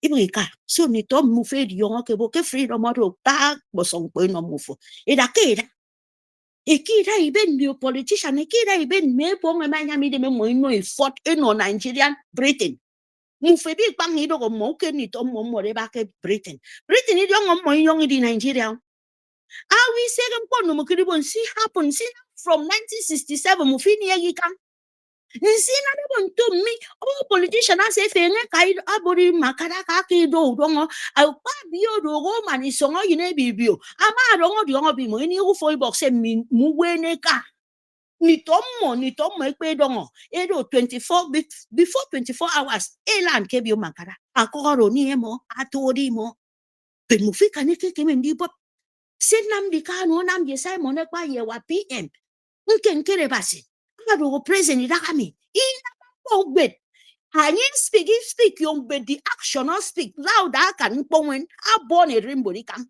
okay game what do you want nso mboke mo fe game ni da hakida if phone we mo fo ba so mo fo ngo bi yin ipang me say you dey Europe they talk you know now you know this but we dey Europe we see everything they are it's so to aye no mo fo mo fi bo keme ni su ntie mbo Kempo mi yani ke songo boko ya gira kira ki bonu mi e wana kongo mi no mi mo especially isne ko ku funa na ni gide ado nsina mo fumi sioko ifne kodo iba ni todo ni ton fe kan afo manaje ne kama ke 9 months ame di ongo so mo fe se kama ntaka do ini u fo ibo me se kama even 10 months e fa ma bo na mari do ine pa ka pa ani de switch yo so ne me fien ndi nyame Nigeria ni coffee no nyen se nye koti de me kotu imo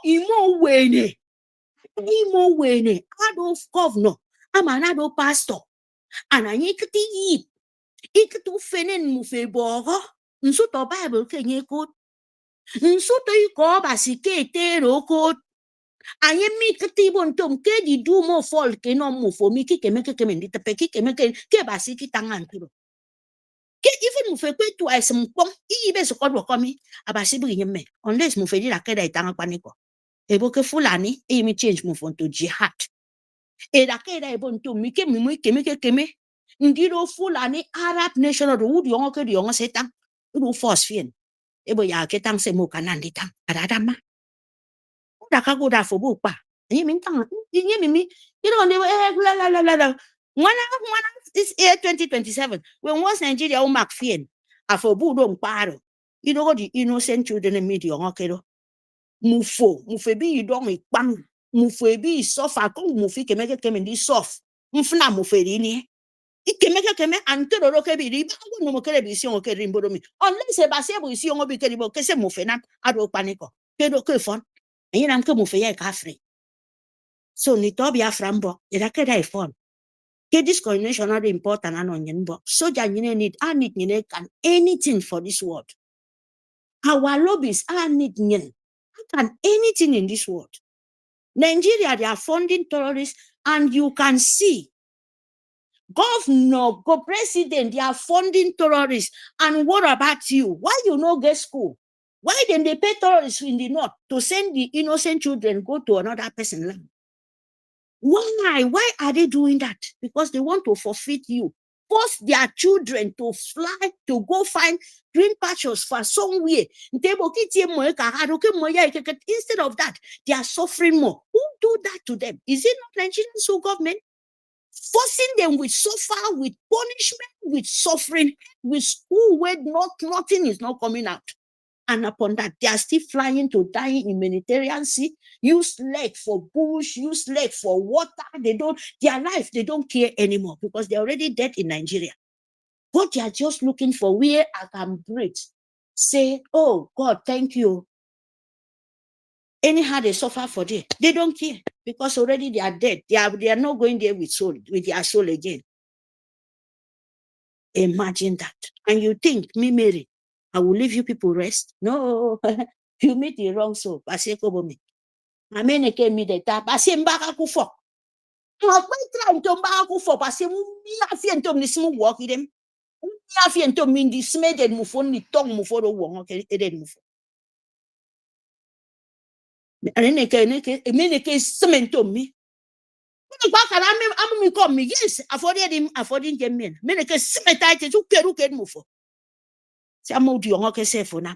Si how can move me yon kese nam that came body me you didn't know who for okay you know who for Igbo only Igbo speaking Biafra had okay bibi okay run had okay go had okay free but free song 40 base instead of Biafra akpayem di ruwem akara fun wem because if I will be fun on nothing nam safe kana ya ba si song Biafra do ada na make monko the honorable Kenyan me finish me Nigeria. There is no any going back. Nobody can talk for this world unless the person face the consequences. We doesn't care who you are. So Ineka, thank you very much for the opportunity. You give it to me. King David, thank you, Biafra, for the opportunity. I mute my mic. Thank you so much. Thank you so much, our sister Mary Telkamp, for that wonderful submissions. You have said it as it is. Nigeria is the enemy of the Biafran people, and you must be very, very foolish to see the atrocity that Nigerian government is committing against your people, against your land, and you are not doing anything to support the freedom of your people. You are supporting Nigerian government to continue to hold your people down, to continue to harass your people, to continue to intimidate your people. We have a government that is really ready to protect our land. We have a government that is really ready to give us freedom. We have our APM that is doing everything humanly possible, even his own financial, his own personal funds. He's using it for our freedom. And instead of you to come out and support him, you are now a stumbling block. You are now an enemy to Ogechukwu Nkere. You call him all manner of names because of your selfish interest. Biafrans, do you want freedom? If you want freedom in this 2026, it is in our hands. It is within reach. It is possible. Our APM have already said that times without number. It is possible for us to be free out of the terrorist Nigerian state. What is needed now is the diplomatic work that is happening in Washington, D.C., so that America will continue to do the needful, and eventually it's going to lead to the recognition of Biafra. And the enemies of Biafra, like somebody like Udeme, Chikordele, and the Ferdinand, these are the enemies, these are the Fulanis that we have in our midst. You would think that these people are Biafrans. They are not Biafrans, they are the enemies of the people. But one thing we are going to promise them, we are going to be free no matter what they do. They can bring in their best. They can do everything to stop us, but they cannot succeed, because we are already destined for greatness and for freedom. And that freedom we must get. Thank you so much, Sister Mary Tekamp, and welcome back, His Academic Highness. I hope you can hear me, sir.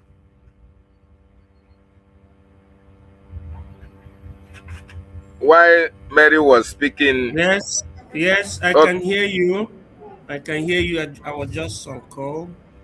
We'll be managing the situation. Me, I myself, I wanted to take you exactly off balance, but it is not completely off balance, because we are talking about why our people are misbehaving and not getting it. We are not getting this opportunity that Toge Chumunkere has brought to us. They are not making good use of the opportunity, and some people are still deceiving our people. I want us to dissect and digress this particular thing. There's something I will play here, of which I would like us to listen to. I want us to listen to this. I have to digress it. Let me start now. Was that $100,000 mean nothing to him? It meant nothing to him. Believing that this is a millionaire, the man counted money like this. Take for your money, giving me money. I never knew that the guy was going to know. I am never afraid. I'm never afraid this way. Madam Oyebo is no-go area and all that. And that enter Biafra 101. Who will not ask questions? Simon Ekwa. Biafra will be sick. Biafra will swallow you. Because you are not pure. You are not whiter than white. You are not whiter than snow. After Chamaka Jenny speaks, I'll be dropping it as it comes. Was that $100,000 mean nothing to him? It meant nothing to him. Believing that this is a millionaire, the man counted money like this. Take for your money, giving me money. Okay. I never knew that the guy was going to. Believing that this is a millionaire, the man counted money like this. Take for your money, giving me money. I never knew that the guy was going to know. I am never fool. I'm never fool. Okay. Where I wanted us to digress. I don't know whether you hear exactly what the speaker said. Yes. The speaker is supposed to be the Madame Vampire. The point I wanted you to pick is that he said, this man counted money and gave me for my marriage. Let us watch it again. Just listen. Believing that this is a millionaire, the man counted money like this. Take for your money, giving me money. I never knew that the guy was going to know. Okay. I think you heard it very well. This man counted money like this. He said he's a millionaire and he counted millions and gave to me and said, take this for your marriage. But he never knew that this man is Onyori. Now, ask the vampire, have you restituted that money to the Onyori? Or you're still holding money, that money feeding your family and your marriage? He's a useless evil man. Are you seeing it? All these kind of people are the people that are people go listening to because of their level of ignorance. Let me hold it for now so that our brother can also deliberate on that. You can Yes, equally. so thank you so much, Academic Kindness. Hardcore, you are welcome. The voice that the listener heard is the voice of Madam Vam, popularly known as Rafa Jere, where he is confessing how the active APM was helped him even to marry his wife. It's the same APM that he is now turning against and calling him criminal. The same thing he did to our Prime Minister, Mazi Simon Ekwanjoko. And just like the saying goes, once you are a criminal, you are always a criminal. Once you are a pig, even when you wash the pig, use high soap, use the costliest perfume, spread it on it, use the costliest shampoo and wash the pig. Just allow the pig for some minutes. It will go back to swamp. That is what this guy is in person. He's a criminal, and criminals are not allowed to supervise or superhead or to be at the helm of affairs of anything that have to do with freedom fighting, because they are going to convert it into a criminal entity or enterprise. And just like the DOS did, they want Biafra restoration project to be a career for themselves. But eventually the people that want freedom are here, and they have now discovered that we are actually freedom fighters, and that is why they are lamenting, they are crying, and carrying out all manner of propaganda against those who are actually fighting to free them out of the bondage that they found themselves. Very, very unfortunate. Hardcore, my brother. Mwachineke, welcome to the questionnaire. What are your thoughts? Biafrans are listening. They will.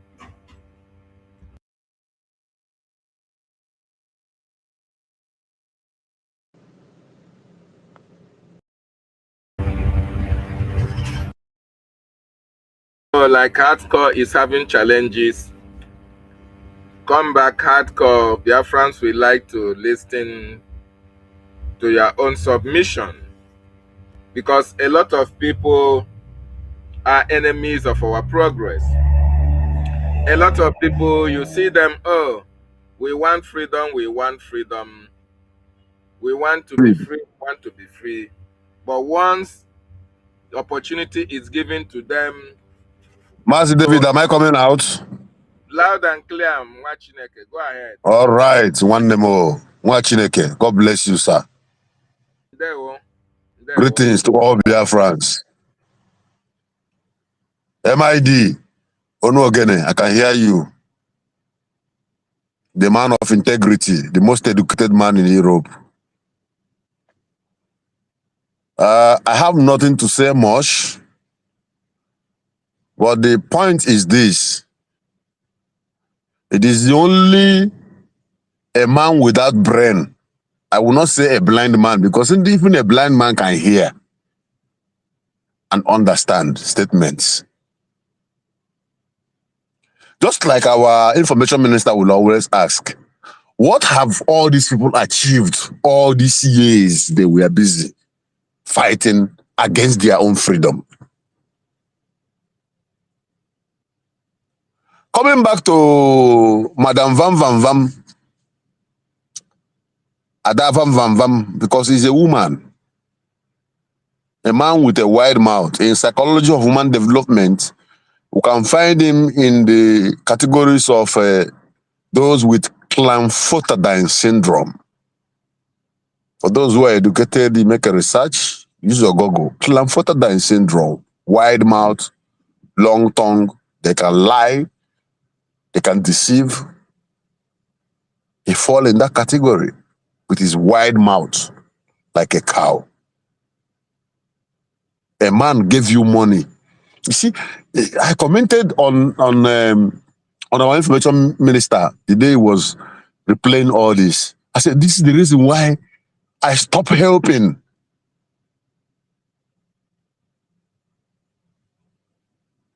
This is the reason why I stopped trying to assist in anything. Please, I don't know if I'm still coming out.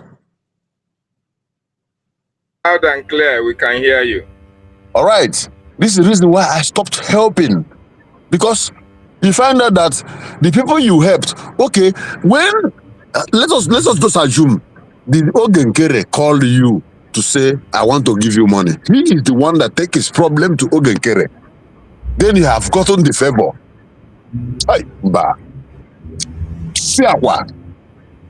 Some men are not supposed to be men.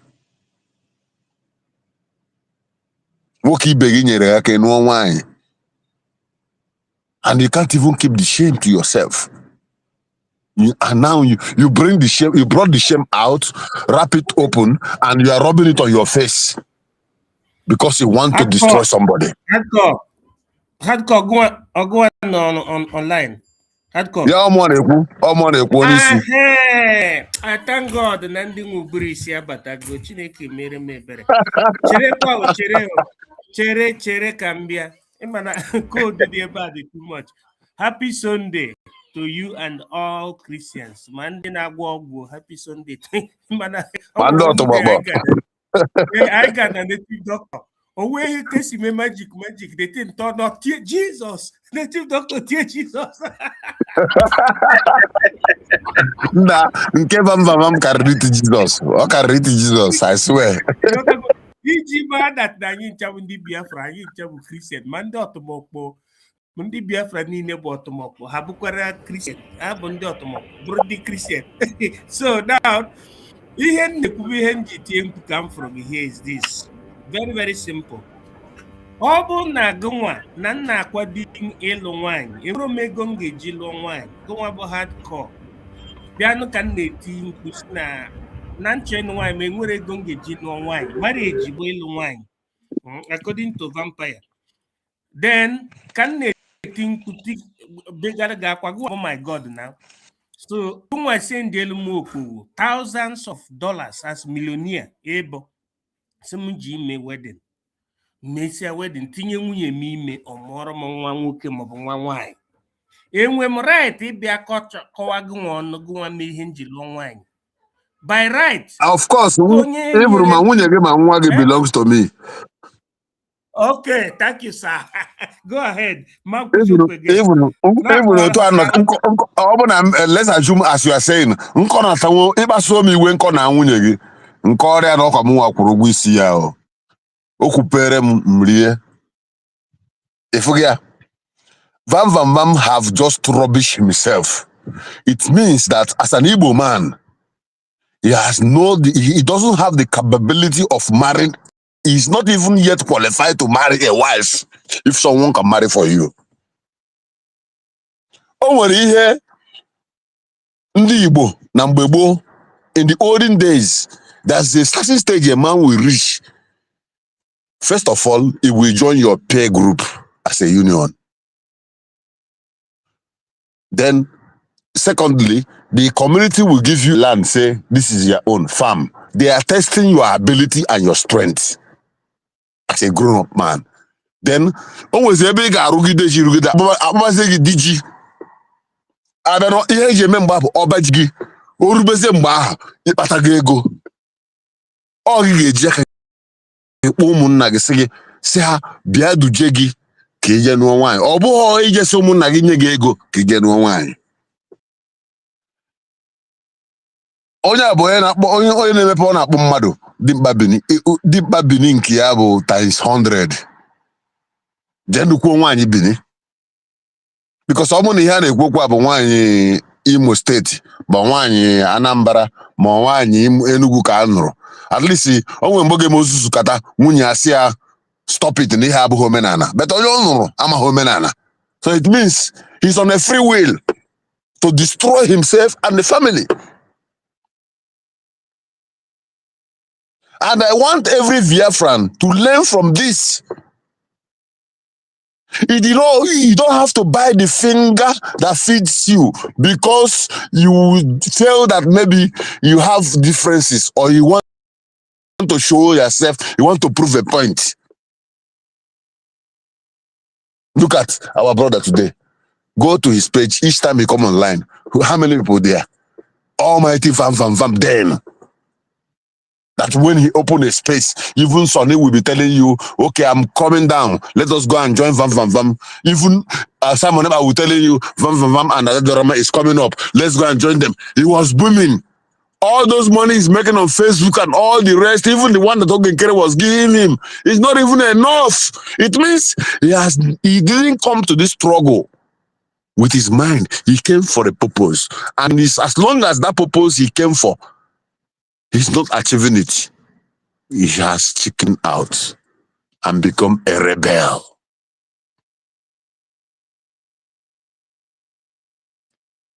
And those who are rebel will pay for the cost of their rebellion. There's no mercy. 2026, there's no mercy.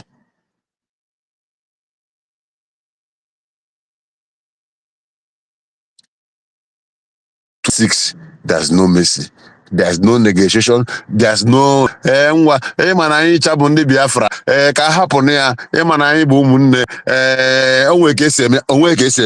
2026. If you cheat, you go pack them.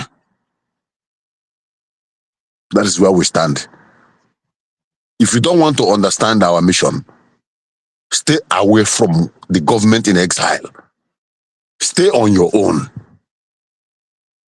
If possible, stay quietly and contribute secretly. But if your mission is to come and destroy what we are doing, Omo, your family will call you one day, say, bros or sister. You get people where they here, they say they destroy what they are doing. I don't know how someone will understand this, but na reality. Now reality, because it's going to happen. It's happening already. So many of them have shed their sword.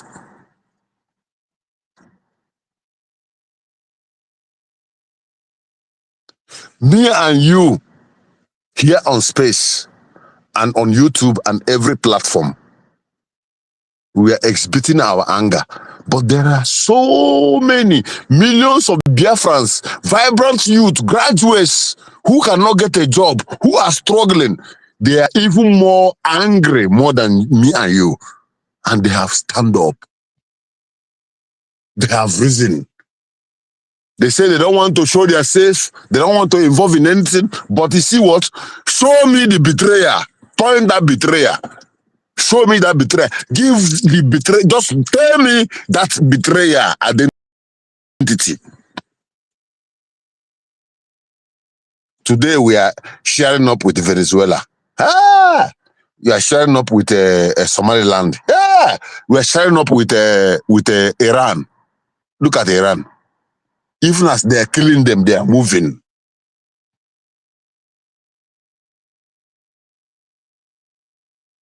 But here we are. In December, after you finish, you go back to the same oppressors to go and live with them. They will oppress you for like 11 months and maybe 3 weeks. You come back again and showcase yourself. Go back to the oppressors. We don't want to live such life.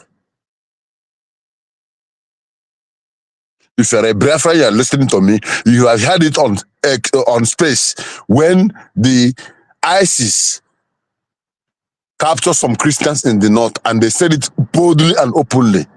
Convert to Islam or you die.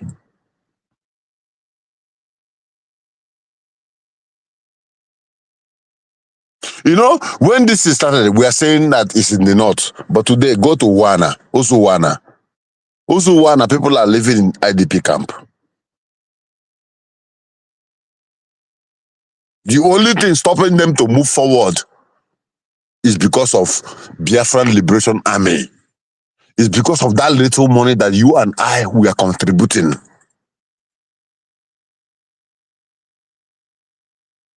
The only thing keeping Nnamdi Kanu strong, keeping Simon Ekpa strong, is because he realized, they find out, and they know, and they are aware that Biafra Republic government in exile has not betrayed or are not even ready to betray.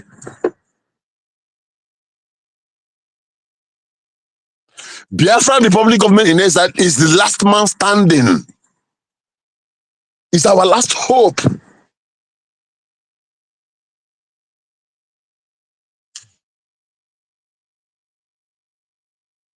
So if you are not supporting the government in exile and you are throwing party, enjoying yourself, doing things and things, then how are you going to have the boldness to celebrate people in Iran? What is their boldness to celebrate Somaliland? Do you know what Somaliland have done? They unite. They keep their differences aside. They came together. They planned. They ask each other what they want, and they decide. And they have been following that for more than 20-something years. Even when the whole world reject them, they stand on their ground. Today, Israel have recognized them. And I want to tell you, Biafrans, recognition of Somaliland from Israel is US testing microphone. So many countries are coming up now. I've heard some countries who are coming up, which I cannot mention here. Then the same US are looking at you and I to see that unity of purpose, that unity that they saw, that unity that Israel saw in Somaliland that made them to come in. They want to see it in us, not you talking about P2B, because P2B is a distraction. He's not ready. He doesn't want to rule. He's not ready to rule. The only thing is that money they want to give him to go and distract. He take that money and come and make some noise. Because the decision of Nigeria is Igbo will never rule. That was why they have Naira. N-A-I-R-A. Never allow Igbo rule again. That is Naira. For those of you who don't know, I want to tell you that this is the reason why they remove history from primary, secondary, and even tertiary institutions, so that you will know who know you are. But thank God for Mazi Nnamdi Kanu. Thank God for Simon Ekpa. Thank God Almighty for Mazi Ogechukwu Nkere, who stood his ground and said, even if other people took the money and betray, I will never betray. Even if everyone come against me, even if they call me all sorts of them, I will stand. And he stood till today. And people are enjoying, hey, thank you, Trump. Thank you, Trump. Thank you, Trump, for bombing the terrorists in Nigeria. But we never know. Many people never know. Most people don't know, let me put it that way, that the knowledge of the activities of terrorists in Nigeria was brought to Trump through Biafra Liberation Government in exile, through our lobbyists, and through all the senators who they have met one-on-one. Those pictures you are seeing Ogenkere sharing, they are not for charades. It's reality. That bag you see him carrying, they say he's carrying a bag, and I will laugh. If only you know the content of those bags. That bag. And today, the Northerners can breathe. Sokoto people are celebrating after the bombing, but there are people who make it possible. But the most painful thing is that those who are pushing this button, their own brothers back home are busy killing goats, killing cow, enjoying cerebral activities, gathering in stadium, doing shows, while Fulani are in the forest, acquiring weapons, preparing for invasion. On this note, I said, Biafrans, wake up! The gods must not do for a man what he must do for himself. I used to say, nobody is coming to help you. Now America is coming to help you. Give them the reason to help you. Iran have a reason for America to help them because they are on the streets and they refuse to sleep.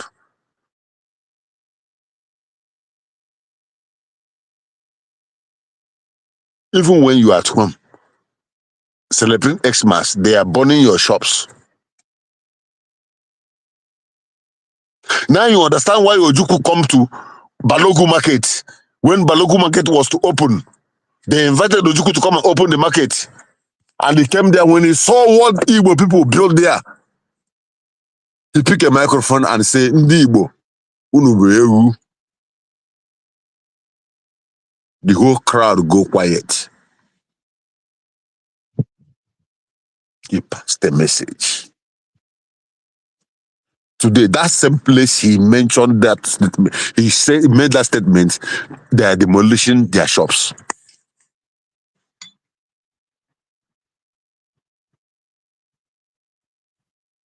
Umunne waking up. Obugodi $1, Obugodi $2. Anyhow it is, the website is open, it's secured, your information is okay. Only thing you need to click. Obugodi $1, $2. As long as God blesses you, forward it. And don't forget, we have Liberation Army, Biafran Liberation Army. Is though you are not hearing because people like Vam, Adadorama and all of them. The major reason why they're not happy is because they're no longer getting videos from BLA. They can use to make content because they are content creators. They want activities. Hey, they're not shooting again. They're not acting again. So I will share. There is in a civil society, or in, let me say, in liberation activity, there are strategies. And the level we are now, we don't need social media activities because they are looking at us. They want to know what we're made of. But you listening to me, what are you made of? What have you contributed that even Biafra come tomorrow and they will open computer to check the whole details and find out that you have paid so and so in order to get a first class citizen ID card? Because ID card will be on grade based on what you do.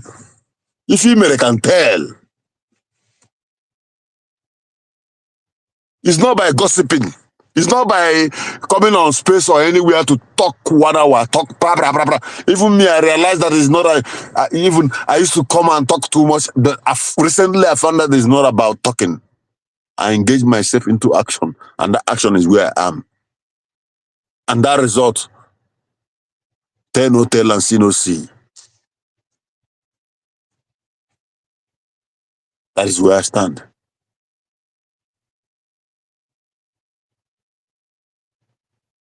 Biafra will come.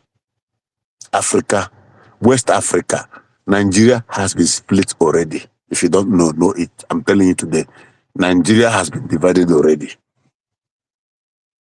France have taken their part. Russia know where they are going. And US is with us.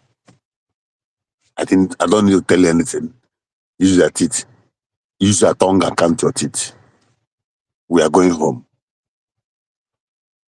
But don't make yourself a victim or make yourself the water that will be used to wash the road for those who are coming home because of their stupidity. Support your freedom, Biafrans!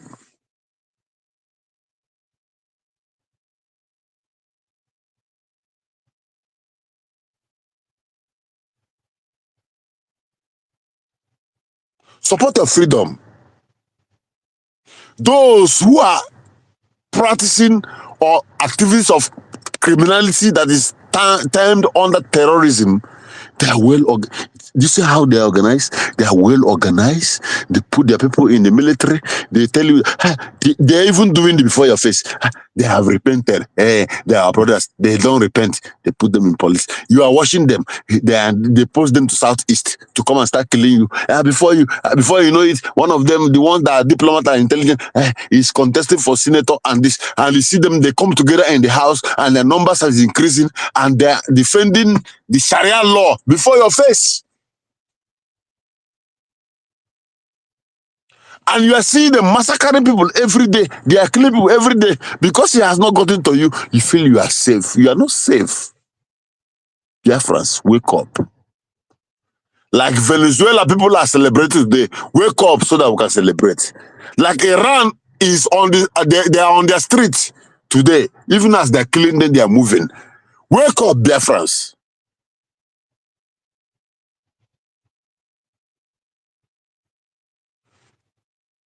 Ịchọziri oru echi ịpụta nwa gị nwoke asị gị asalamu alaikum. Onye ka ị na-asa amalaikum, onye ka ị na-asa dị ama n'eku n'ala Igbo ebe nna na-akụ ọfọ ka m ga-atọ n'ụzọ kpọba isi.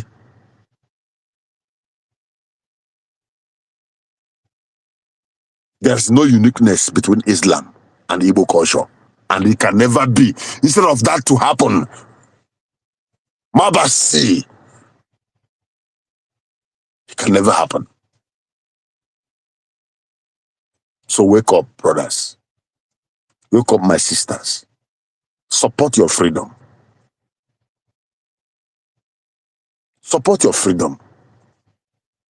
Because all gari ko oru ebube. If Trump say I say we are gonna do this, we think he's playing. Tomorrow you hear boom.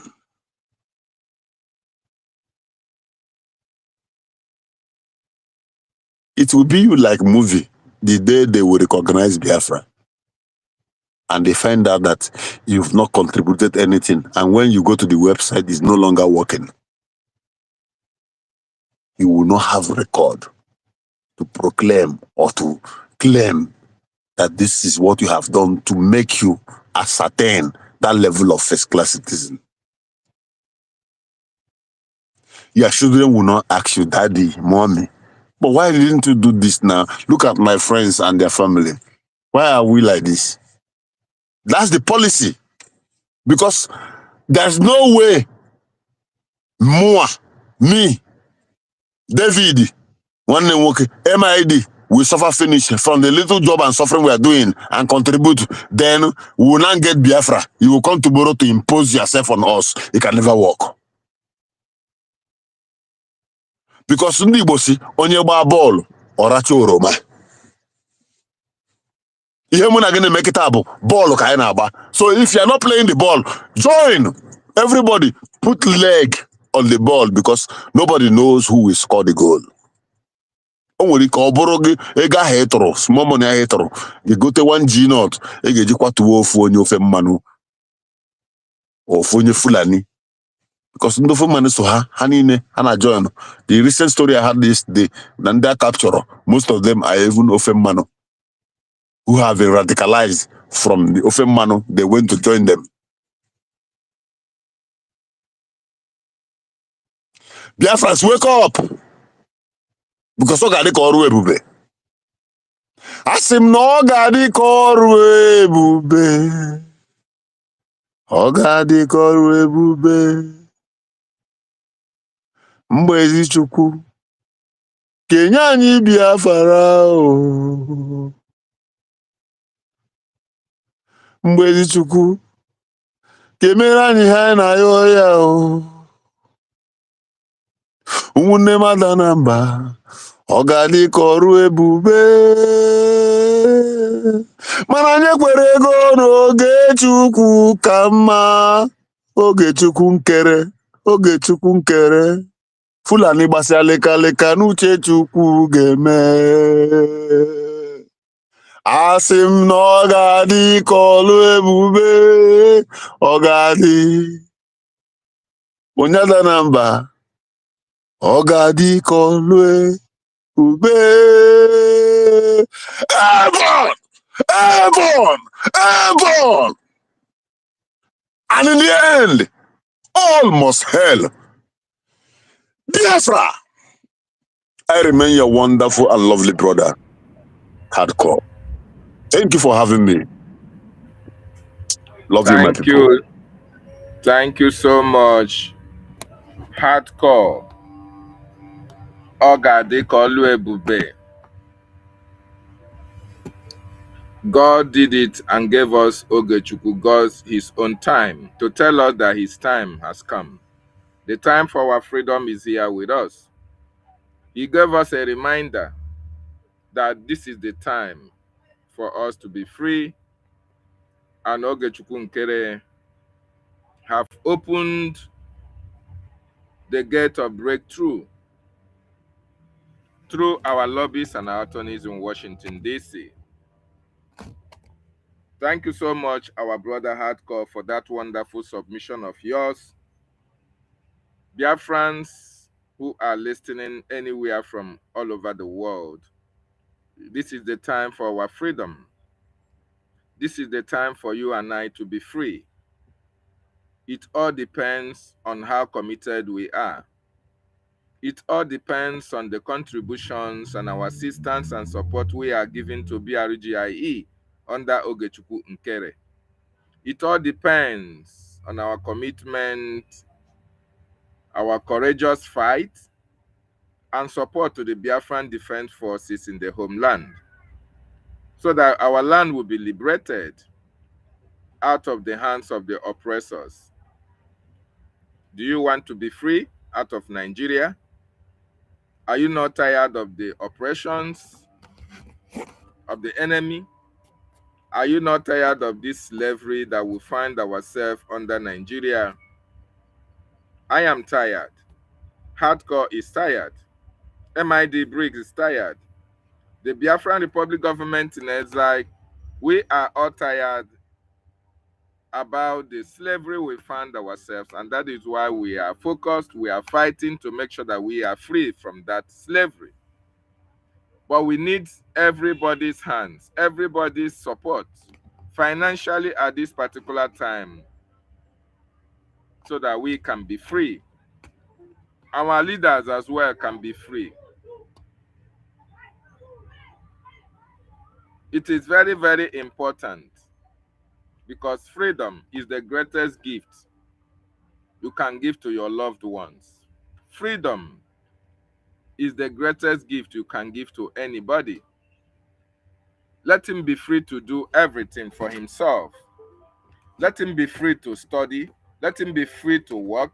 Let him be free to exploit. Let him be free to explore. Let him even be free to think. So freedom is the greatest gift you can give, not money, not wealth. So we want to be free, and that's why we are fighting to be free.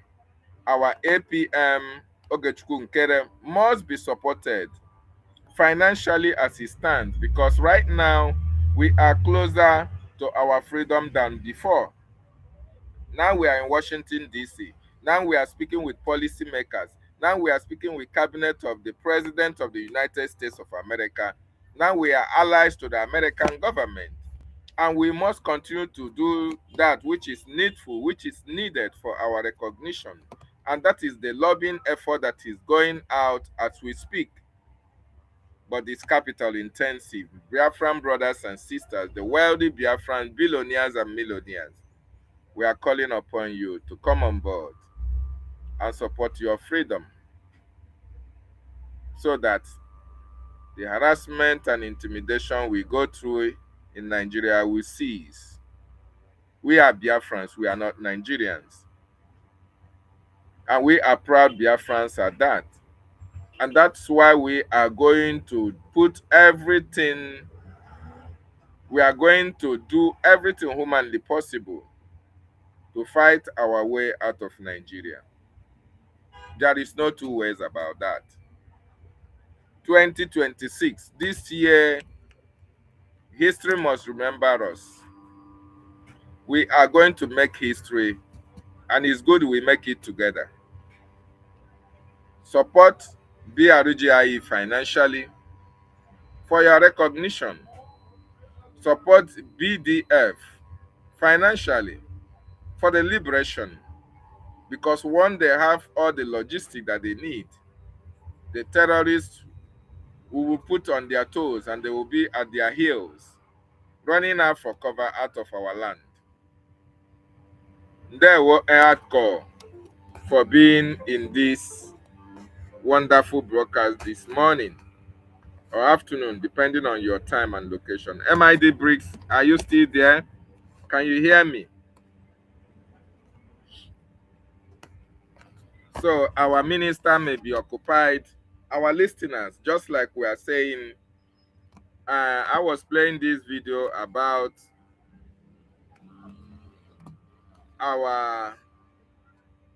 what American government is doing to hold Nigerian government into account. Just like Hardcore said, that you see the result that is coming out from Washington, D.C. is as a result of the diplomatic engagement that our APM and the government have had through our lobbyists and our attorney. So that you are giving American credit, or you have to give our BRGIE and our active APM credit as well, because he made it possible. And that's the reason why we are asking everybody to continue to support, so that more diplomatic work will be done in Washington, D.C. that will bring an end to this evil contraption called Nigeria. So I want you all to relax and listen. And listen, very, very important. Our freedom is in our Biafrans. You should know that our freedom is in our hands. Our freedom is in our hands. We are not going to get it on a platter of gold. It is not going to be given to us on a platter of gold. That is why you see what is happening in Iran today. Iranians are on the street calling for the end of the Khamenei dynasty, their supreme leader's dynasty, calling to an end to that. So they are on the street. The Iranians are on the street calling for an end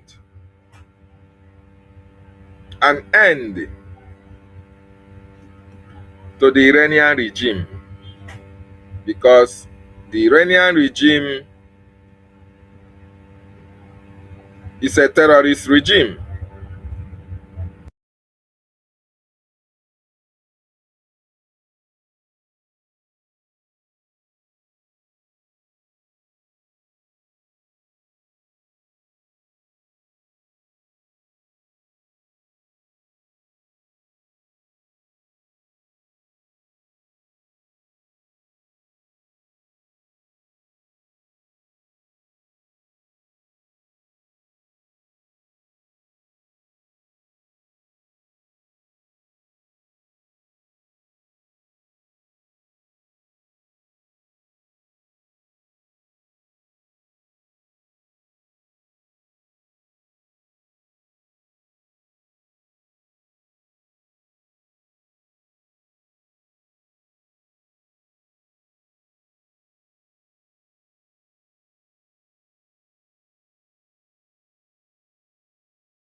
Colleagues, this is happening.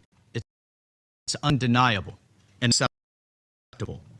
The United States attacks in the strongest terms, and it demands accountability. And as President Trump has made clear, we will not stand by while such atrocities are happening in Nigeria. The government of Nigeria must take and do more to increase security, respond to early warnings, end impunity, and address the drivers of violence. And colleagues, we need to see the African leadership on, and we need to see a coordinated response among all countries in the region. The situation is critical. The United States will continue to work with regional partners to counter these common threats. Thank you, Mr. President. I thank the representative of the United States for the statement. And now give the floor to the representative of China. You decided to use Christians in place of Biafra to catch President Trump's attention? Well, I won't say in place, but rather in connection with, because the Biafra issues both has ethnic undertones, but also it's a religious, there are religious connotations to it as well, because the Biafrans are predominantly Christian. And so we have advanced the Biafra issue in conjunction with the issue of Christian persecution in Nigeria, because those are connected issues and related issues. It's just the Biafra issue also has some specific nuances to it beyond also the Christian issue as well. So that you added Biafra and Christian advocacy to catch President Trump's attention. Am I getting that clear? That's correct. And those are related issues. Cameroon on October 12 had presidential elections. The Constitutional Council declared Paul incumbent president. Issa Chirum on the other side published results from the polling stations, and those results showed he won. But the Constitutional Council and the Elections Management Body have not published the results polling station by polling station. Well, what I would say is, and again, these are things that I already highlight in my capacity of representing the Amazonians, but Paul Biya has been a long-time dictator in Africa. He's 93 now. He wants to be 100, which I think will be a record. And Cameroon, under his tenure, has not had free and fair elections. They've been Cameroonians, whether they be Amazonians or other Cameroonians, had a history of being oppressed under the Biya dictatorship. And I think someone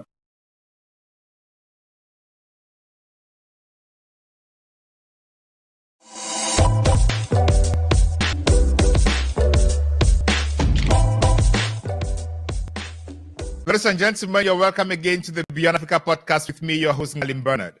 At the Beyond African podcast, we tell African stories that change lives. Today, we are discussing not Cameroon, but the United States and Nigeria. All this because it's important within the context of Cameroon and Africa. Why? You'll get to understand that in the course of the conversation. President Trump recently redesignated Nigeria as a country of particular concern on religious freedom grounds, citing alleged widespread attacks on Christians. He publicly threatened to cut U.S. aid to Nigeria and instructed Pete Hegseth, the United States Department of War Secretary, to prepare for possible military intervention if the Nigerian continues to allow the killing of Christians. This rhetoric or this approach, you would say, has generated alarm in Nigeria and abroad.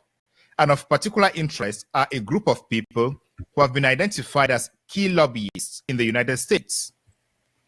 We have one of them in the studio today, and he's going to discuss with us what role he has played or his organization has played, and why the United States considers the current unfortunate event in the United States as an attack on Christians, and if that is the right designation, or if there is any other thing behind that designation, and where we are going to, how we are going to get there, and if there are going to be any repercussions both for Nigeria and the United States, and if there is, what is going to repercussions for the rest of the continent.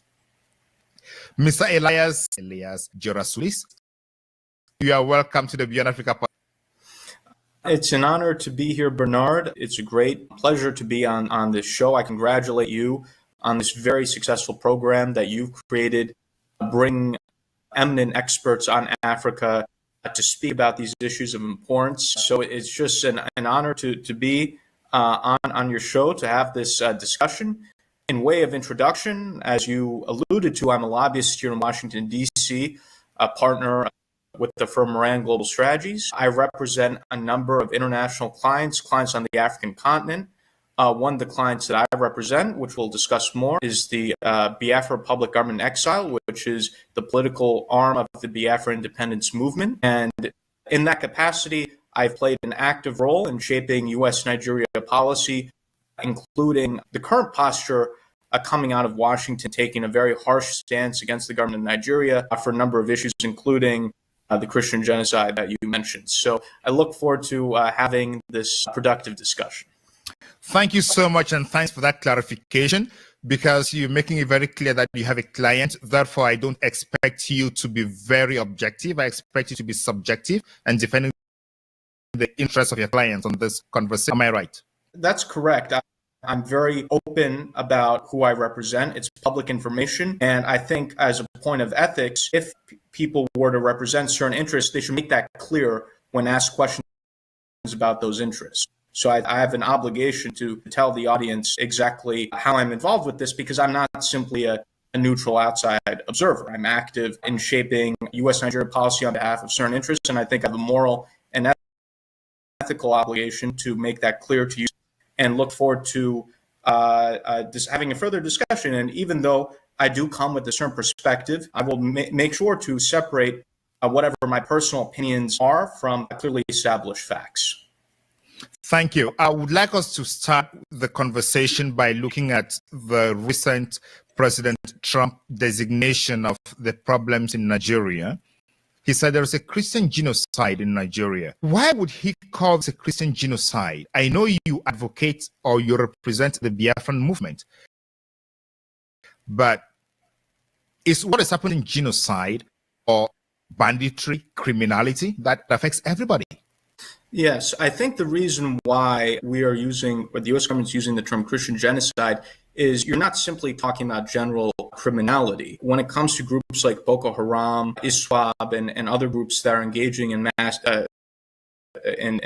mass murders, a religious undertone to these actions.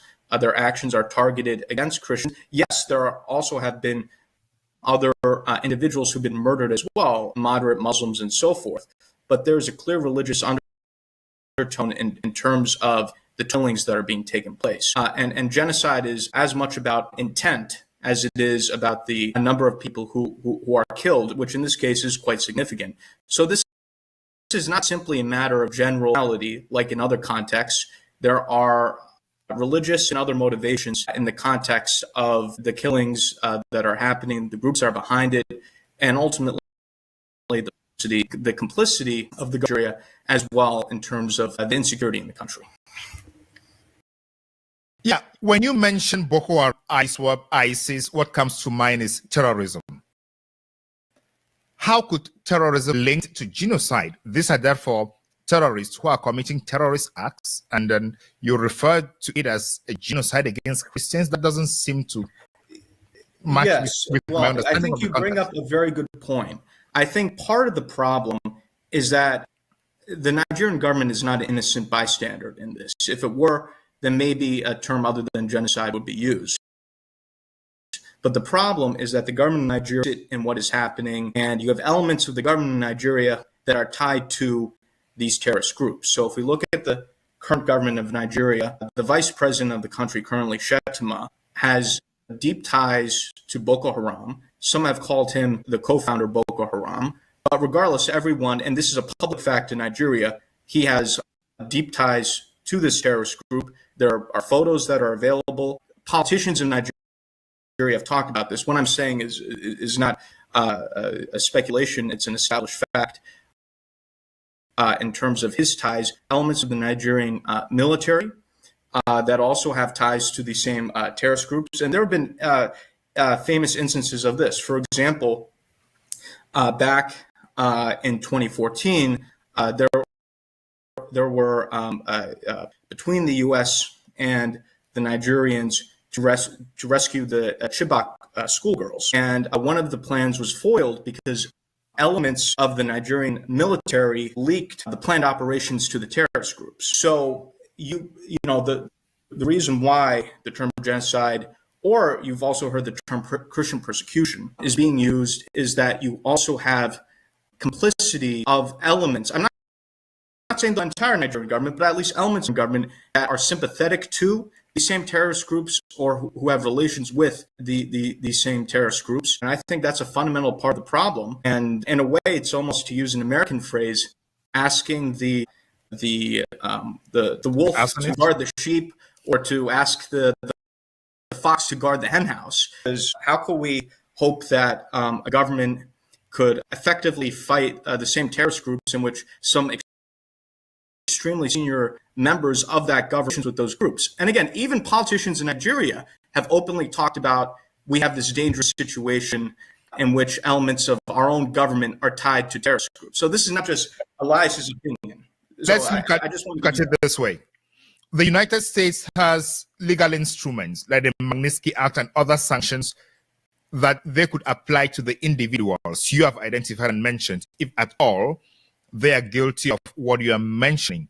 Why doesn't the Nigerian government or the United States government use those tools at their disposal to target the individuals they know are linked to Boko Haram, instead of categorizing a whole nation as suffering, understanding that maybe the vice president, as you say, is part of it, but then the president himself, who is the commander-in-chief of the armed forces, is not part of it? Is that not a mistake on the side of the United States? I don't think it's a mistake, and also I don't think these things are mutually exclusive. So you talk about targeted sanctions. That's the next step. President Trump has designated Nigeria as a country of particular concern, which is an appropriate designation given their poor record on religious freedom. But additional steps need to be made. Simply designating the Nigeria as a country of particular concern is not sufficient. There have been talks and efforts in the U.S. Congress to go further than what the president has, and to start engaging in targeted sanctions on specific Nigerian officials. And Magnitsky sanctions are an enormously effective tool to be used as almost a surgical knife to identify specific wrongdoers who are engaging in bad acts and are of a malignant influence. I fully support Magnitsky sanctions. Currently in the U.S. government, people like Senator Ted Cruz, who we've met with, has publicly talked about how he knows who the guilty parties are. There are lists that are being considered now in Washington. Names are being discussed. These things aren't overnight. They take time. I will anticipate over the coming months that there will be a push for certain Nigerian to be sanctioned under the Magnitsky Act that you referenced. So, you actually mentioned something that we completely agree with, and I think you'll see as one of the next steps. And the great thing about the Magnitsky Act is, again, these are targeted sanctions that specifically go after the wrongdoers, rather than having something that's just generalized. So, targeted sanctions are effective, and those actions will be pursued. I understand that that is just a first step, and there could be second steps or third steps. But President Trump was very emphatic about using military attacks, and he already told Secretary Hegseth to prepare to attack Nigeria, meaning he understands, or they already know where terrorists are, and they could just go there and obliterate them, as he did with the new tunnels in Iran. So why take all these steps if he already knows that is where the problem is and the terrorists could be obliterated? Right. Those are two things, right? One is a symptom of the problem, which can be addressed through military action, right? Eliminating specific terrorists. But the problem will continue if the government of Nigeria continues to have politicians that have relations with these terrorists that covertly support these terrorist groups. So there can be operations that are done to eliminate terrorist cells and terrorist operators in Nigeria, but ultimately we also need to engage on using diplomats. It's not enough to use military tools. You have to use diplomatic tools in order to. But you use military tools after diplomatic tools have failed. But President Trump started with military tools. Well, as you can see, we haven't engaged the U.S. government yet is considering its options, right? There haven't been military operations, full-scale military operations yet. And the President Trump has a very unique style, if you will, in terms of dealing. That's very unique, right, amongst the presidents that we've had. And I think that in dealing with a country like Nigeria, where people have for years been complaining about these issues, and the government of Nigeria has refused to listen to the suffering of its own people, I think a straightforward style of the president is what's needed in order to show the government of Nigeria that we're serious, and that they can't keep with what they've been doing. And you can see that the president's style has caused the Nigerian government to have a reaction, whereas for years they've just been completely blasé. And a lot of my friends in Africa very much like the president's straightforward, no-nonsense style. And I think when you're dealing with a country like Nigeria or some of these other countries where you have bad governments, diplomatic whispers often don't move the needle. You need to be a little bit more aggressive. So I think it's part of the president's diplomatic style of carrying a big stick. And I think sometimes that's what's needed. I think it's been the case. I think President Trump's direct style, where he breaches diplomatic protocols, is one of the strategies that he uses to get things going and resolving problems around the world. But let's come back to talk about the funders of the Boko Haram. You have been emphatic that military officers in Nigeria and politicians are part of that movement. But we have on record on the floor of Congress a congressman reading an audit of USAID. And in it, he claims that the USAID has been sponsoring Boko Haram. So why is President Trump putting ability on Nigerians and Nigerian leaders while there is evidence from the United States side, read by a congressman on the floor of Congress, that the USAID has been participating in this? Why is the responsibility falling on the Nigerians now? Well, the responsibilities, as discussed, are falling not on Nigerians, not the Nigerian people, but these horrible, horrific Nigerian politicians. And I want but on the United States side, there seems to have been action sponsoring that too.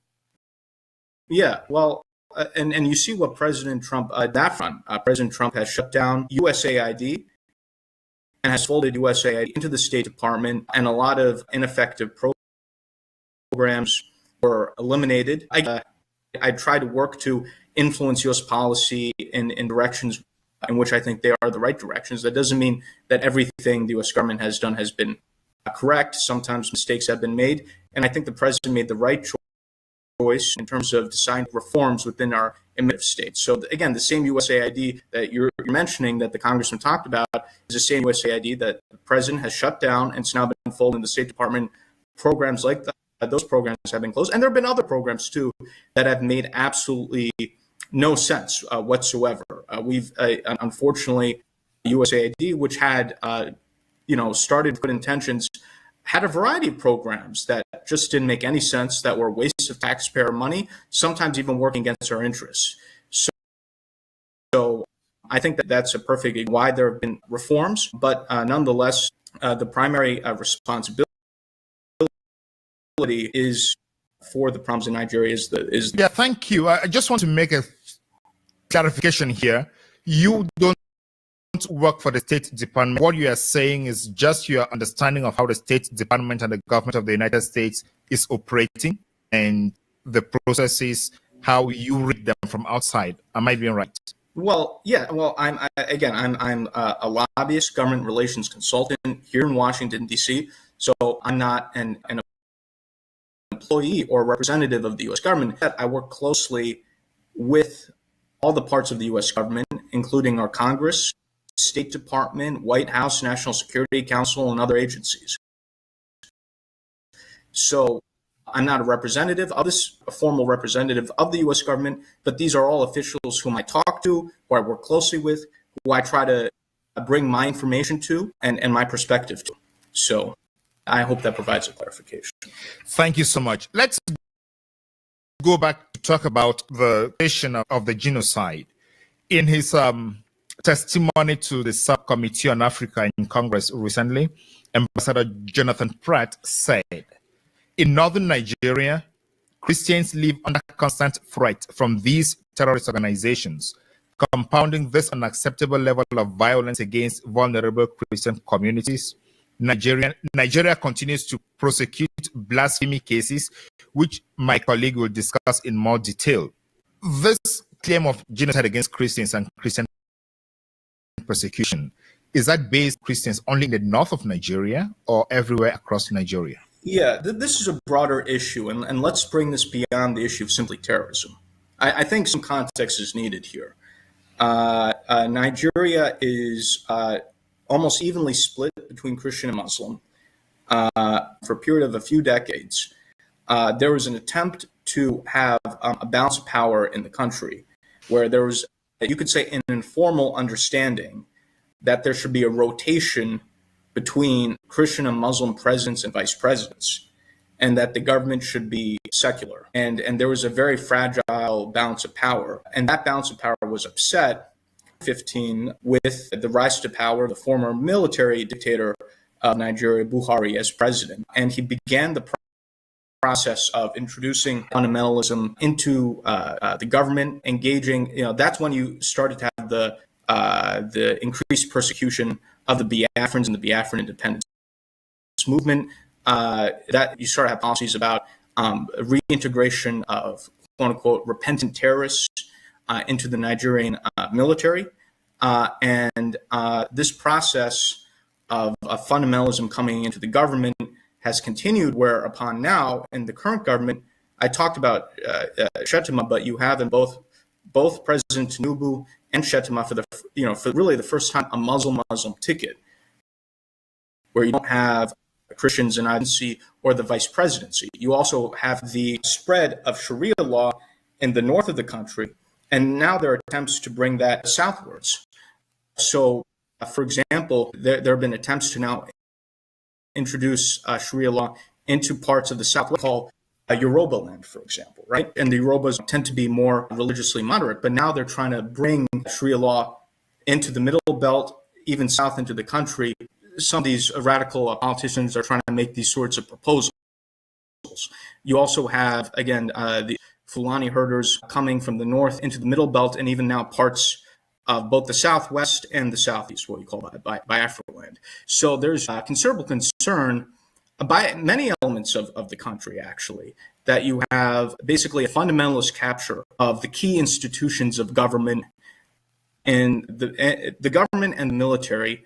And it's something that is deeply concerning to people. So I think that's a very important factor as well. That's also, of course, connected to this issue of terrorism as well. So that's just another factor that is deeply concerning, I think, to both Biafrans and Nigerians generally, as well as to the U.S. government, frankly.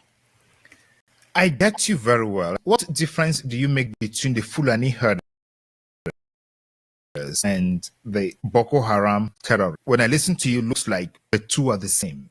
No, I didn't say the two are the same. I'm saying there have been issues by those groups and other groups in terms of murders of innocent civilians, and the situation has gone completely out of hand in the country. So I did not, I didn't say all these groups are the same. They have different nuances, but they all contribute to the problem.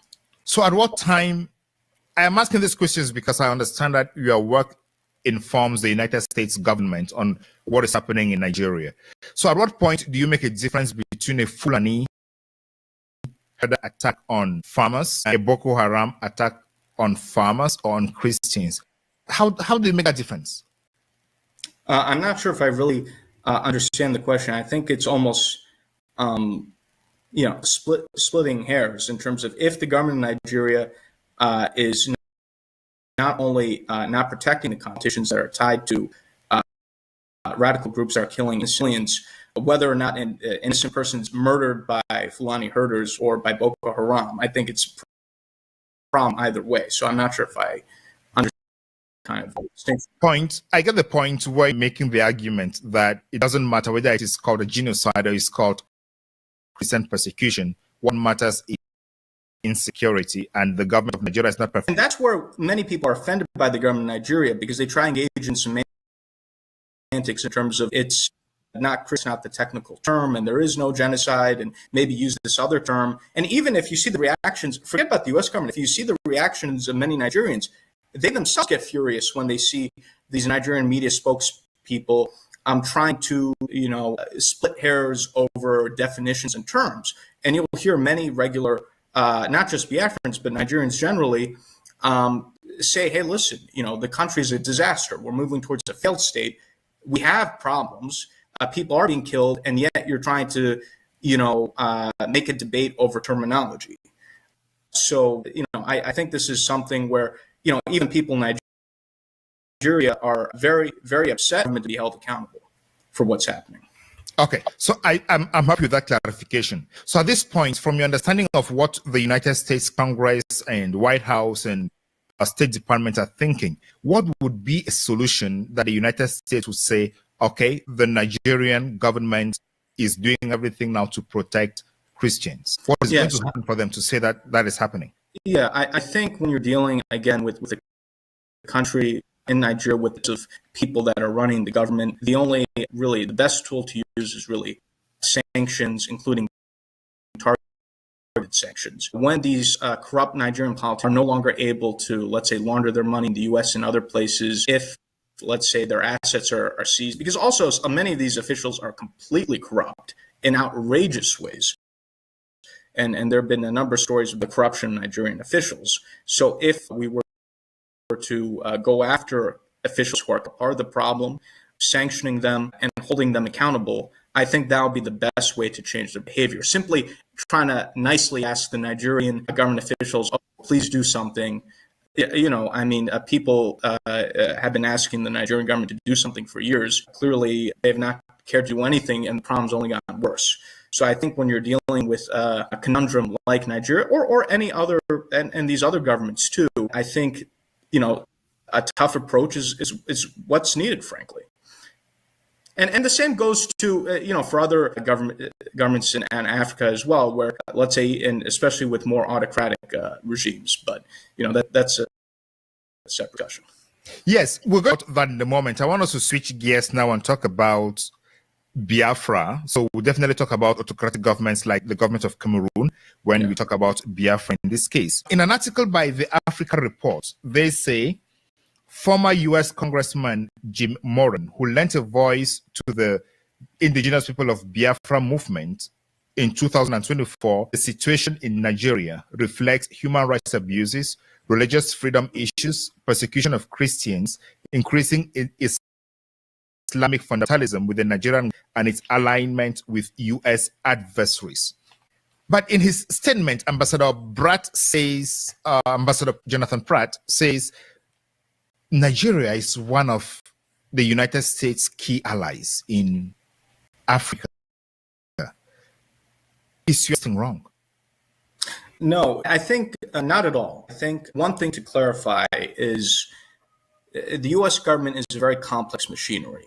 It works in a very unique way. On any particular issue, you'll have different parts of the U.S. government that may have different points of view, right? What matters is what's the overall political consensus among those who are the decision makers. In this case, when it comes to taking a strong stance against the government of Nigeria, you see extremely strong support in the United States Congress. I've worked with many of these members of Congress. That's now been reflected at the White House, in the National Security Council, and the President of the United States himself. And ultimately, in the nature of the current U.S. government, what really matters is the policy stance of President Trump. The viewpoint of the president is reflective in U.S. government policy. This is different than, let's say, other administrations where decisions are made at a more bureaucratic level through the interagency process. In this case, what the U.S. government policy is the viewpoint of President Trump. The State Department tends to be a little bit more, how shall we say, conservative and risk-averse usually.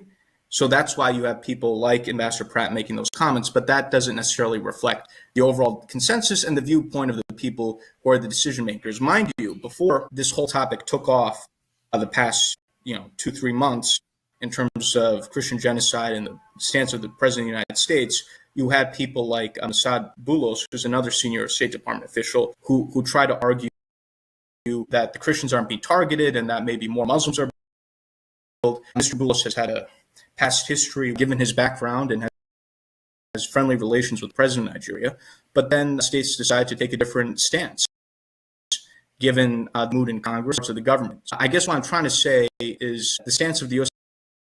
government is very clear through the opinion of the United States. President Trump has even made comments saying Nigeria is a disgrace. So with due respect, what really matters is the viewpoint of President Trump, his influential people in the White House, and his allies in the U.S. Congress. And Ambassador Pratt, I think, is speaking in diplomatic terminology, but that's not really driving the U.S. policy right now. Yeah, so I just want to give you that. Yeah, that background was necessary. And somebody who's listening to us now, it's definitely asking, how did you get to President ears, whereas his own ambassador could not convince him on these issues? Well,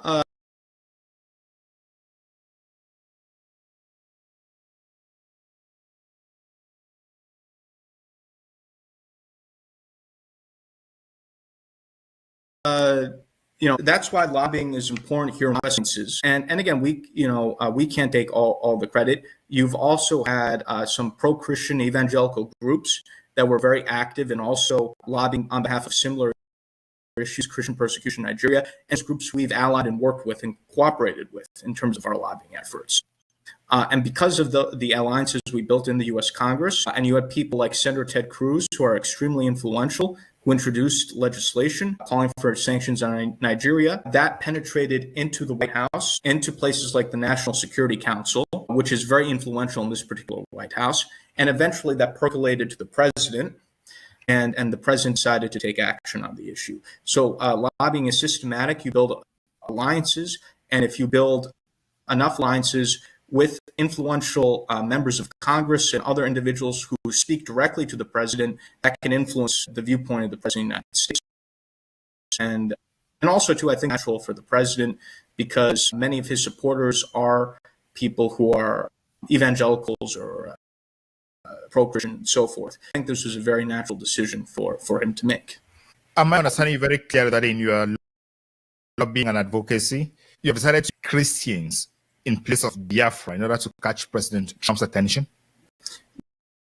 Well, I wouldn't say in place, but rather in connection, because again, the Biafra issues both has ethnic undertones, but also it's a religious, there are religious connotations to it as well, because the Biafrans are predominantly Christian. And so we have advanced the Biafra issue in conjunction with the issue of Christian persecution in Nigeria. Because those are connected issues and related issues. It's just the Biafra issue also has some specific nuances to it beyond also the Christian issue as well. So you're saying that you added Biafra and Christian advocacy to catch President Trump's attention. Am I getting that clear? That's correct. And again, those are related issues. It's just that the Biafra matter also has some additional elements and nuances to it. What are those additional elements and nuances? Well, when it comes to the persecution Biafrans have faced, part of it, there is a religious element to it because the Biafrans are a significant bulk of the Christian population of the country. But there's also an ethnic element because Biafrans, one of the major tribes in Biafra land are the Igbo people who suffered significant persecution in Nigeria in the 1960s. Of course, you're aware that there was a civil war where the Biafrans tried to establish their independence, and they had their own state for 3 years, recognized by some countries. Unfortunately, they were re-annexed by Nigeria, and unfortunately, they were never really fully accepted back into society. They faced discrimination and marginalization since the end of the Civil War. They haven't been able to get, for example, the Nigerian presidency. And there's, for example, a lot of that part of the country, southeast Nigeria, the Nigerian government has purposely neglected to invest in that area, develop the infrastructure of that area. You have Port Harcourt, for example, that's still been completely undeveloped. This is all intentional to punish the people of what we call the Southeast Nigeria or Biafra. So there's been very unnecessary persecution and marginalization, which has only gotten worse. with the recent governments in Nigeria, and you know, this is something that needs to be needs. I hear all those points, but one point came to mind, or one point struck me more. Re-annexed Biafra. What I was trying to get at is, you know, after the Biafrans declared independence in 1967, there's a 3-year civil war, and then Nigeria unfortunately won the civil war. You know, that's what I was trying to convey. Okay, so Nigeria won the civil war, and Biafra became reintegrated into. And that's what I was saying. Yes. So what is the basis for the Biafran movement of independence right now? Is it a historical base or an economic? I think it's a combination of a lot of things. I think a fundamental part of the problem is Nigeria is really an artificial amalgamation of the British, where they put together disparate peoples and under colonial borders. 1914, you have the Biafrans in the southeast, you have the Yorubas in the southwest, and then you have the Hausas and Fulanis in the north. Unfortunately, the British played some games where they favored you know, politicians in the north, which they felt could be more easily controlled, and empowered the Northerners for political power in Nigeria, even though you have the human capital and the economic resource space in the south of the country. The Biafrans or Igbo people are incredibly educated, entrepreneurial, and also the Yorubas in the southwest. You have Lagos; they're also very educated. A lot of the Nigerian professors that you see are of Yoruba background, for example. And also that's where you have considerable natural resources, and let's say in the Biafra territory in terms of oil and gas and so forth, which unfortunately they don't get the benefit of that. So the country was put together, and again, when there was an attempt of having a balance of power between Christian and Muslim presidents and vice presidents, you know, the country was kind of barely holding together in this dysfunctional way. But now that the balance has been upset, the country is totally spiraling into a failed state, because ultimately you have different value systems, you know, within the same country. You have parts of the north, again, that are under Sharia law. You have, again, the Biafrans who are completely different in terms of being westward, you know, oriented, Christian, highly educated population. So the whole system is disintegrating, and we've seen this in this happen in other cases in other contexts. Like, for example, the breakup of Yugoslavia. So, you know, unfortunately, we're at a situation now where, given just how dysfunctional the country is, other options have to be considered. And what I'm talking about is not radical. Many people throughout Nigeria have talked about we have to really reconsider this whole arrangement. Even people in the southwest, the Yorubas, some of them have called for their independence because they're just concerned that the whole system is becoming dysfunctional and collapsing. So given the state of that country and just how dysfunctional it is and how the system is at odds with itself, I think a lot of people are, okay, this is the time to sit back and potentially rethink Nigeria should work, and if parts of the country should have, let's say, greater autonomy or even their own independence. So this is not a radical point of view, and this is not just a perspective of the Biafrans. Different people in different parts of what are seriously reconsidering this entire arrangement. So based on these factors you have just outlined, what is your client's final objective? Is it independence or greater autonomy within Nigeria? Yeah, so the eventual goal is independence, but but you know, that being said, the Biafra government also is very sophisticated. They understand how international diplomacy is. That's why they're working closely through me with the U.S. government, and we're working on seeing how we can achieve the goal, because it's going to take some time, and they're going to have to be transitionary as well as we work towards the eventual goal of independence. You know, the creation that are autonomous or newly independent states. These are things that take time, and it's something very thoughtful about. So the Biafra government, through my efforts here, is having close dialogue with the U.S. government. And this is a process that we're working on, but it's going to take time. And we're making sure that we're working with the U.S. and other necessary stakeholders to work towards the eventual goal. Let's talk again about the religious persecution and genocide as it's being presented. The Nigerian government has refused those claims and said a gross misrepresentation of the reality. But when President Trump made his statement, supposedly Biafran diaspora was celebrating and jubilating. Do you think the Biafran diaspora is considering this as a win for us? And the president's actions are absolutely a win. And again, what the government of Nigeria is talking about is just complete nonsense. I mean, we see this recently in the life sentence of Mazi Nnamdi Kanu, who's a prominent Biafran activist that was illegally kidnapped by the government of Nigeria in 2021 from Kenya. He's the Nelson Mandela of our time. He's been a peaceful activist for an independent Biafra. The government of Nigeria kidnaps that gentleman, drags out his trial for years, gives him a life sentence. Meanwhile, you have the president of Nigeria pardoning drug traffickers, murderers, and convicted Islamic terrorists. So a lot of not just Biafrans, but even other Nigerians, when they look at what's happening, they say, "Hey, how come the Nigerian government, in the case of Mazi Nnamdi Kanu, is giving him a life sentence through this clearly politically motivated court case, and meanwhile the president of Nigeria is pardoning criminals, drug traffickers, and former terrorists?" So it's just when you have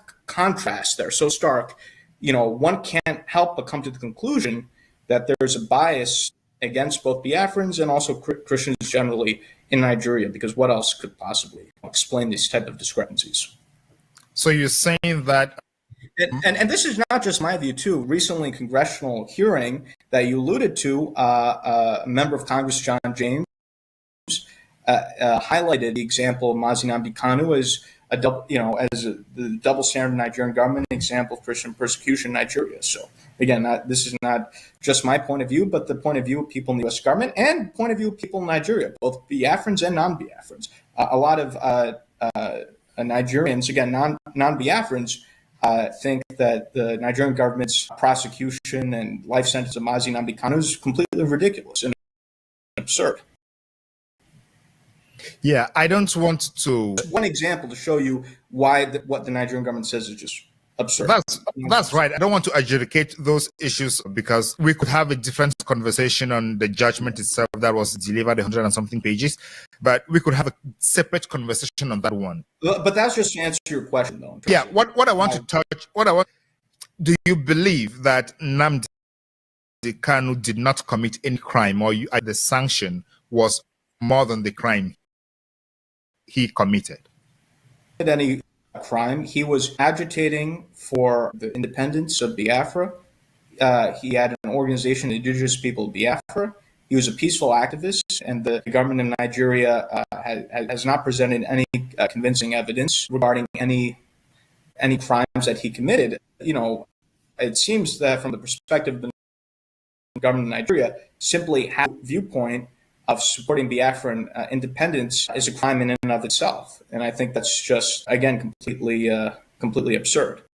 People should have the right to free speech and the right to have different political viewpoints. So what is the main leverage right now that the Biafran movement has as compared to the Republic of Nigeria, to the Federal Republic of Nigeria? Because the Biafran movement actually advocating for independence, as you said, but at this point, it looks like President Trump is rather focused on bringing in sanity as regards Christians. So what leverage does the Biafra movement have to press the right buttons? While we have a lot of support here, and again, there's certain things I can't go to due to their sensitivities, but we've met with senior people in Congress and the White House and other places as well. I think given the acknowledgement of the poor treatment of Christians in Nigeria, right? that there is a greater sympathy or openness towards having a separate Christian state in the south of the country, and in this case, Biafra. And the Biafrans, again, because I can't go into private conversations, have a lot to offer the United States. The Biafrans have, as I'll talk about what's been mentioned in press reports, have offered military bases to the United States in the Gulf of Guinea. There are immense oil and gas deposits in Biafra. That's actually majority of Nigeria's oil and gas. The Biafrans will be more than happy to renegotiate more favorable contracts with U.S. oil and gas companies, cooperation with the U.S. government on counterterrorism, and other benefits. And the U.S. government is very much interested in having greater presence in West Africa. There have been a number of coups in the Sahel, Niger, Mali, Burkina Faso. We've lost some of our military installations and bases in those countries. There's an interest in having alternative allies in West Africa to make up for those losses so we can maintain a presence. And Biafra offers an ideal place for the U.S. to have presence in the Gulf of Guinea. And unfortunately, because the Nigerian government has just proven to be so problematic, and there have been efforts over the years to try to work with the government of Nigeria, and it's just been not very fruitful. Openness now to alternative. I'll give you another analogy in a different part of the continent. We have in East Africa, Somalia, which has been a failed state for a long time. You have the separate de facto state of Somaliland, which is self-governing, but they're not recognized yet by the U.S. or the international community as an independent country. That being said, because Somaliland is cooperating, developing good relations, they've made open offers to the United States in terms of base port deals, natural resource deals. You've had key people in the U.S. government, especially in the U.S. Congress, advocating for the recognition of the independence of Somaliland. President Trump has talked about him looking at Somaliland, and I think it's very likely that the U.S. government will make a deal and recognize the independence of Somaliland sometime during President Trump's term. So there is currently, with the administration and Congress, an openness to engage in deal-making in Africa, which presents an opportunity for, again, depending on the right circumstances, independence movements in Africa, depending on, again, the circumstances and what they're willing to offer the United States. Yeah, so why do these deals leave African states their sovereignty and the economic development? Because through independence, from independence till today, we've seen African states losing all their natural resources and their wealth generation to superpowers. And it sounds these countries are offering all this to the United States to come continue the journey. So where do we stand? Look at Niger. All the uranium is gone, but there is no electricity in Niger. Nigeria, the oil and gas is all gone, but there is no consequential development. And then what I'm hearing from you is that is going to continue with the United States? No, that's not what I'm saying. You make a good point in terms of, I think a lot of Africans have been exploited by what we could call neocolonialism, where even after, let's say, countries become quote-unquote independent, they're still under undue influence by former colonial powers. I think one of the most controversial being France.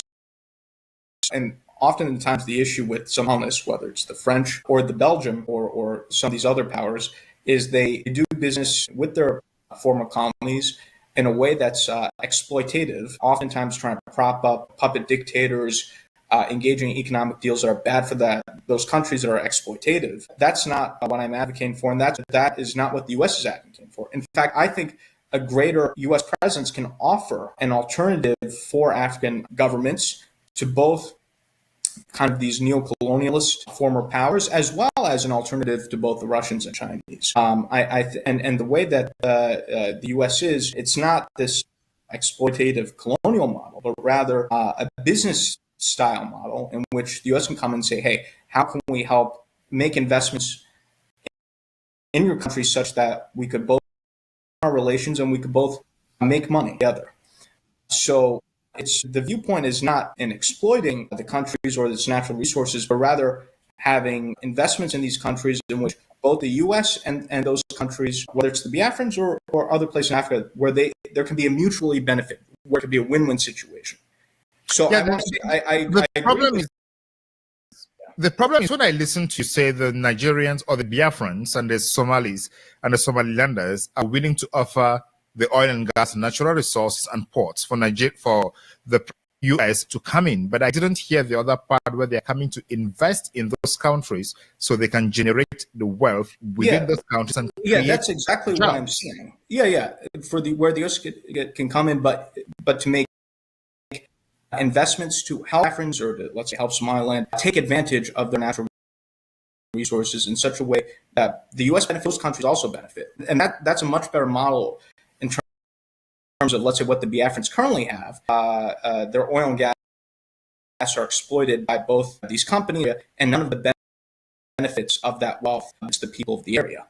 So, we have I think we can have a situation where Biafra that can determine its own destiny can have friendships with the United States that can make investments, right?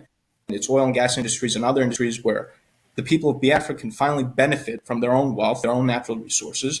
Of course, it'll be of a benefit to the United States as well. So it's a win. Yeah, so far, what is the blueprint from the Biafran side that they're offering to the United States? Because, as you say, I understand President Trump's foreign policy is driven by national security and investment, which he considers security both for the United States and for the foreign countries. But at this point, what is the kind of blueprint? If it is not confidential, tell us, what is the blueprint that Biafra is offering? Do they already have some numbers? Do they have what they're looking at and saying, okay, if we do this, Trump comes in and offers the country is going to benefit by this? If not, wouldn't they be falling back into the situation that we find in Nigeria today? Yeah, so we do have a blueprint. I'm just telling you the generalities of the blueprint in terms of the areas in which we're already having discussions with the U.S. in terms of the oil and gas investments, U.S.-Biafra defense relations, and in terms of potential bases and also counterterrorism cooperation and other areas. So I could speak generally in terms of this is what we're offering. There are some more specific things, but again, I can't go into those particular details due to sensitivities, but I'm just telling you what the general, which some of this is in the news and public reports. We are having some more specific conversations. I can't go into those specifics. All right. So what is the advantage of having a lobbyist in DC instead of doing or talking to these people yourselves? Because the senators, their doors are open to the public, open to their constituents. They listen to their constituents and receive someone be hiring you to go talk on his behalf.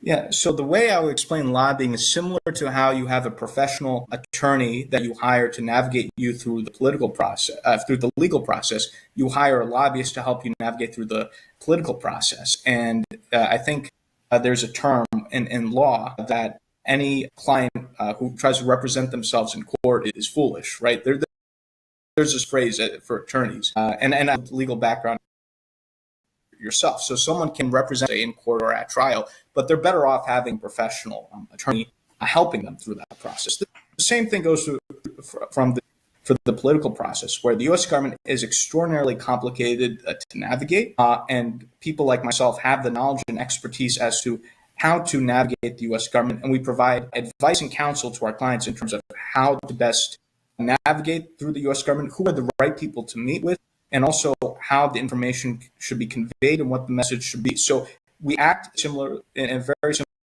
similar way as attorneys do. So people like myself establish relations with members of Congress. So a lot of members of Congress are people in the U.S. They know me. There's a certain comfort. There's a certain understanding that if I'm to introduce someone, member of Congress, that person is vetted, that I'm representing is legitimate because I have these relations and I'm established here in Washington, D.C. This is a certain comfort be introduced by a party that's known by both sides. Let's say someone approaches a member of Congress who they don't know who that person is, right? And the same thing applies to life in general. When you're introduced to someone else by someone who you already know, who you have friendly relations with, who you trust. So I've established relations with members of Congress and other people in the U.S. government. They know me, they know my expertise, and that allows me to be essentially a facilitator between myself and these worthy causes. So I hope that gives some perspective. It does give the perspective, but it's expensive to hire a lobbyist to do this work in DC on your behalf, not being short of outcome. It's an investment that I think should be viewed as a political investment, and it's something that's very effective. That's why so many countries and international causes hire lobbyists. And I think given the results that we've achieved, and this is not just me saying it, senior officials in the government of Nigeria have openly and have blamed my lobbying and so forth. So even the Nigerians, you could say, has acknowledged the effectiveness of my law. They're not happy about it, whereas my about it. So I think clients can decide the effectiveness of the services given the results. In this case, we've achieved, I think, significant results.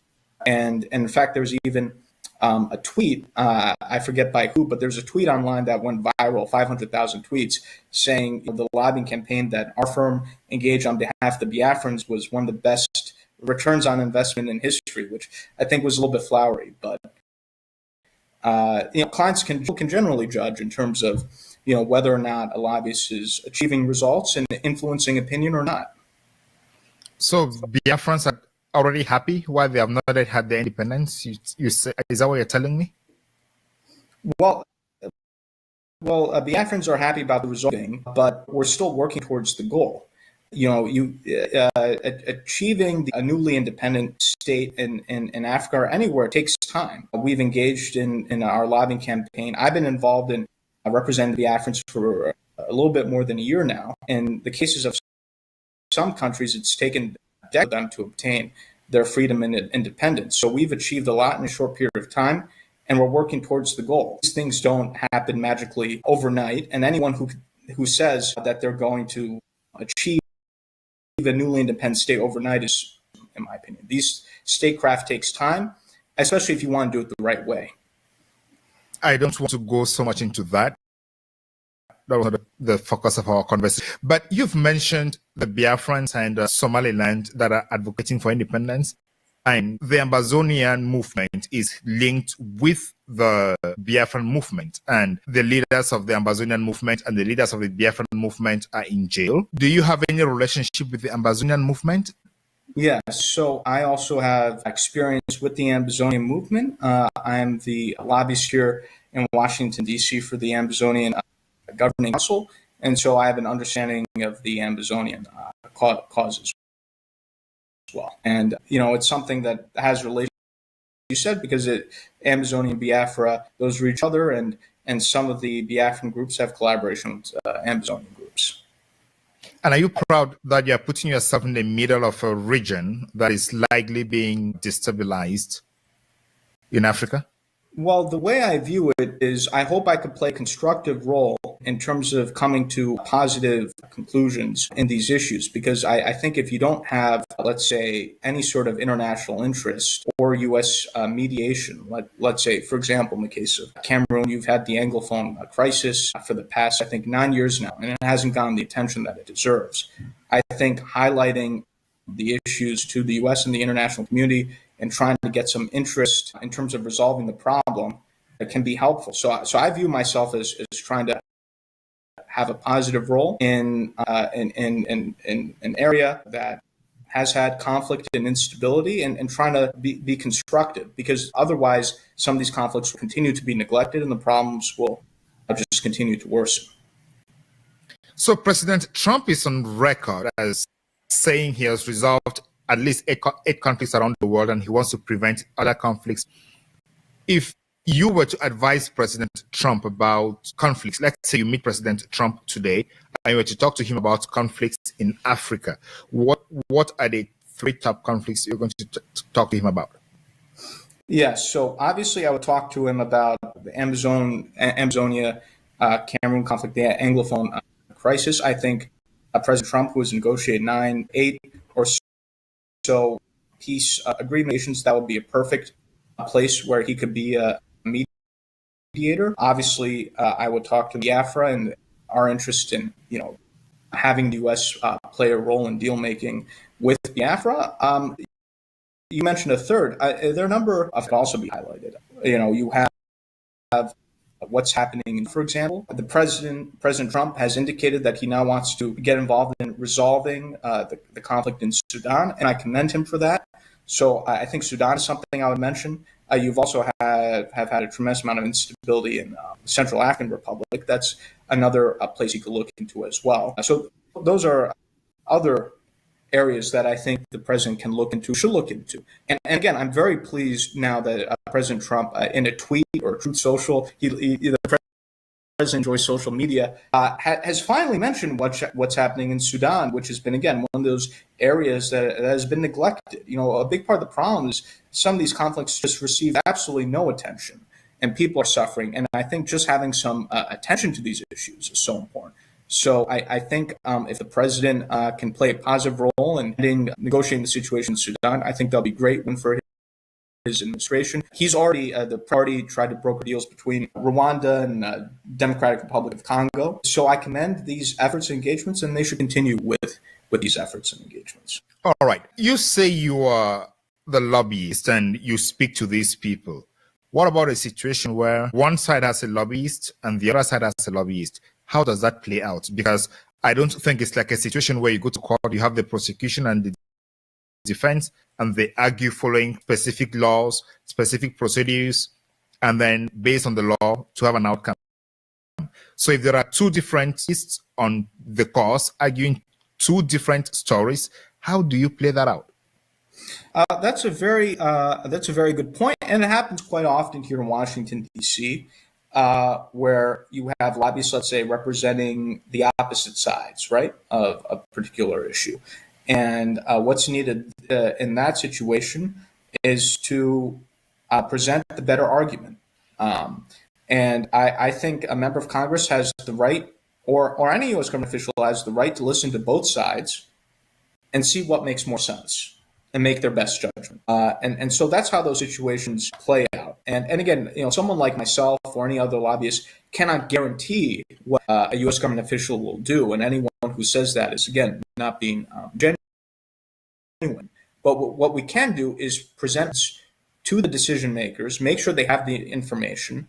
They could then process information from possibly the opposing side and then make their own judgments and come to their own conclusions. So again, this sometimes happens here in Washington, and I think that's perfectly fine. I think we should have a healthy competition of ideas, and then U.S. officials can make their own best judgment. All right, I want to give you a hypothetical here. It's a practical example, and I hear how that plays out. Cameroon on October 12 had presidential elections. The Constitutional Council declared Paul Biya the winner, that is the incumbent president. Issa Chiruma on the other side published results from the polling stations, and those results showed he won. But the Constitutional Council and the elections management body have not published the results. Now, if you are hired to represent Chiruma to make a case to the United States Senate and government, what would be your best strategy?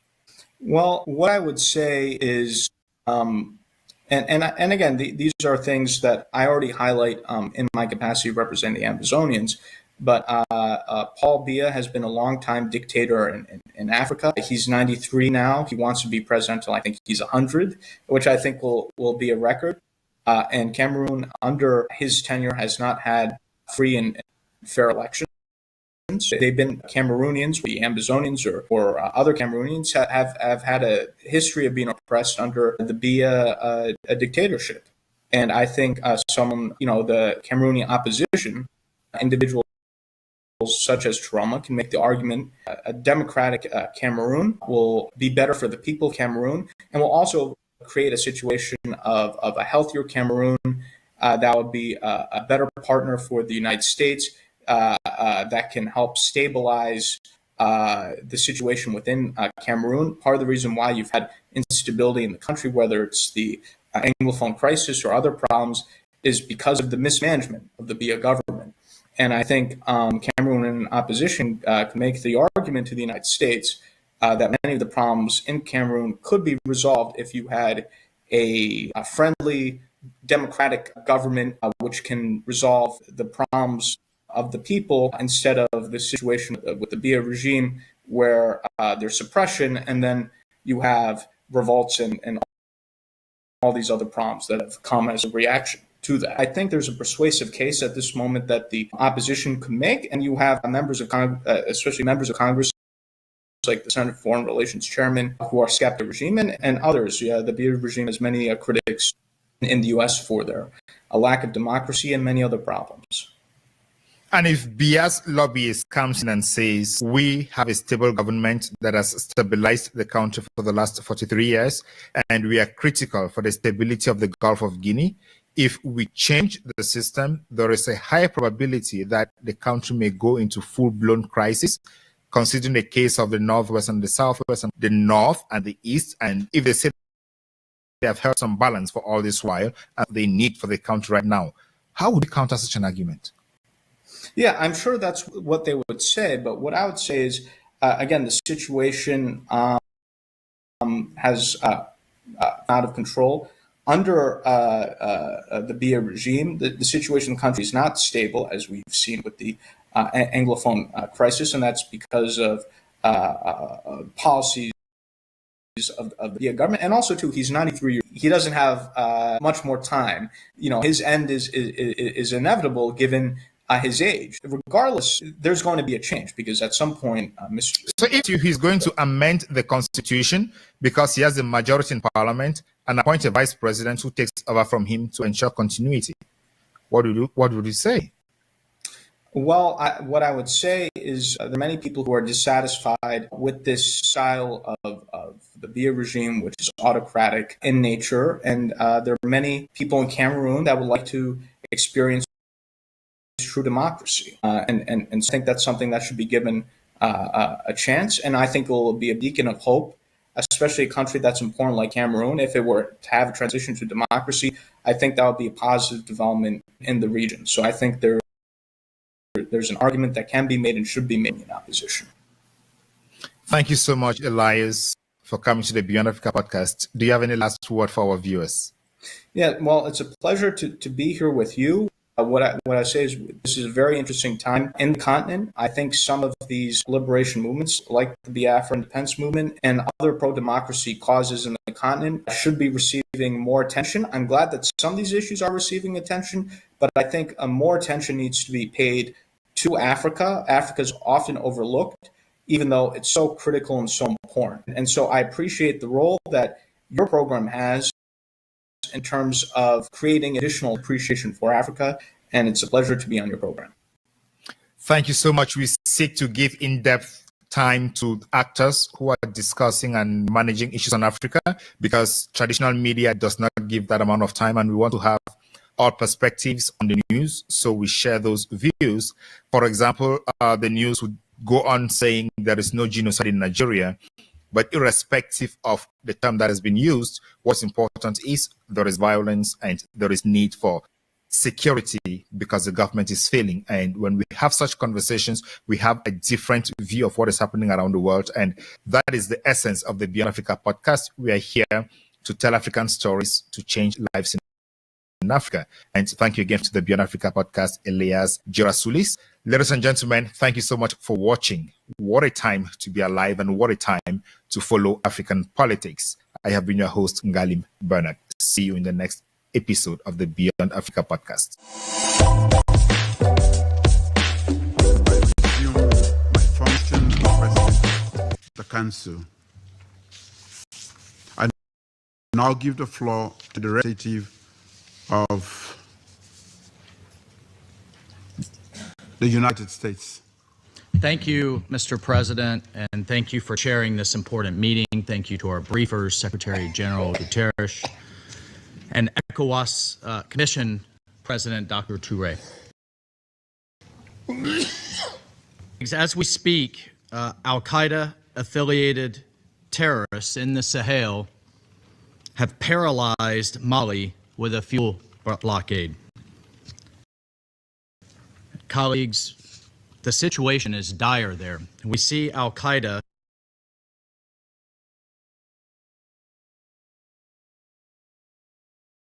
President Touré. Colleagues, as we speak, Al-Qaeda affiliated terrorists in the Sahel have paralyzed Mali with a fuel block.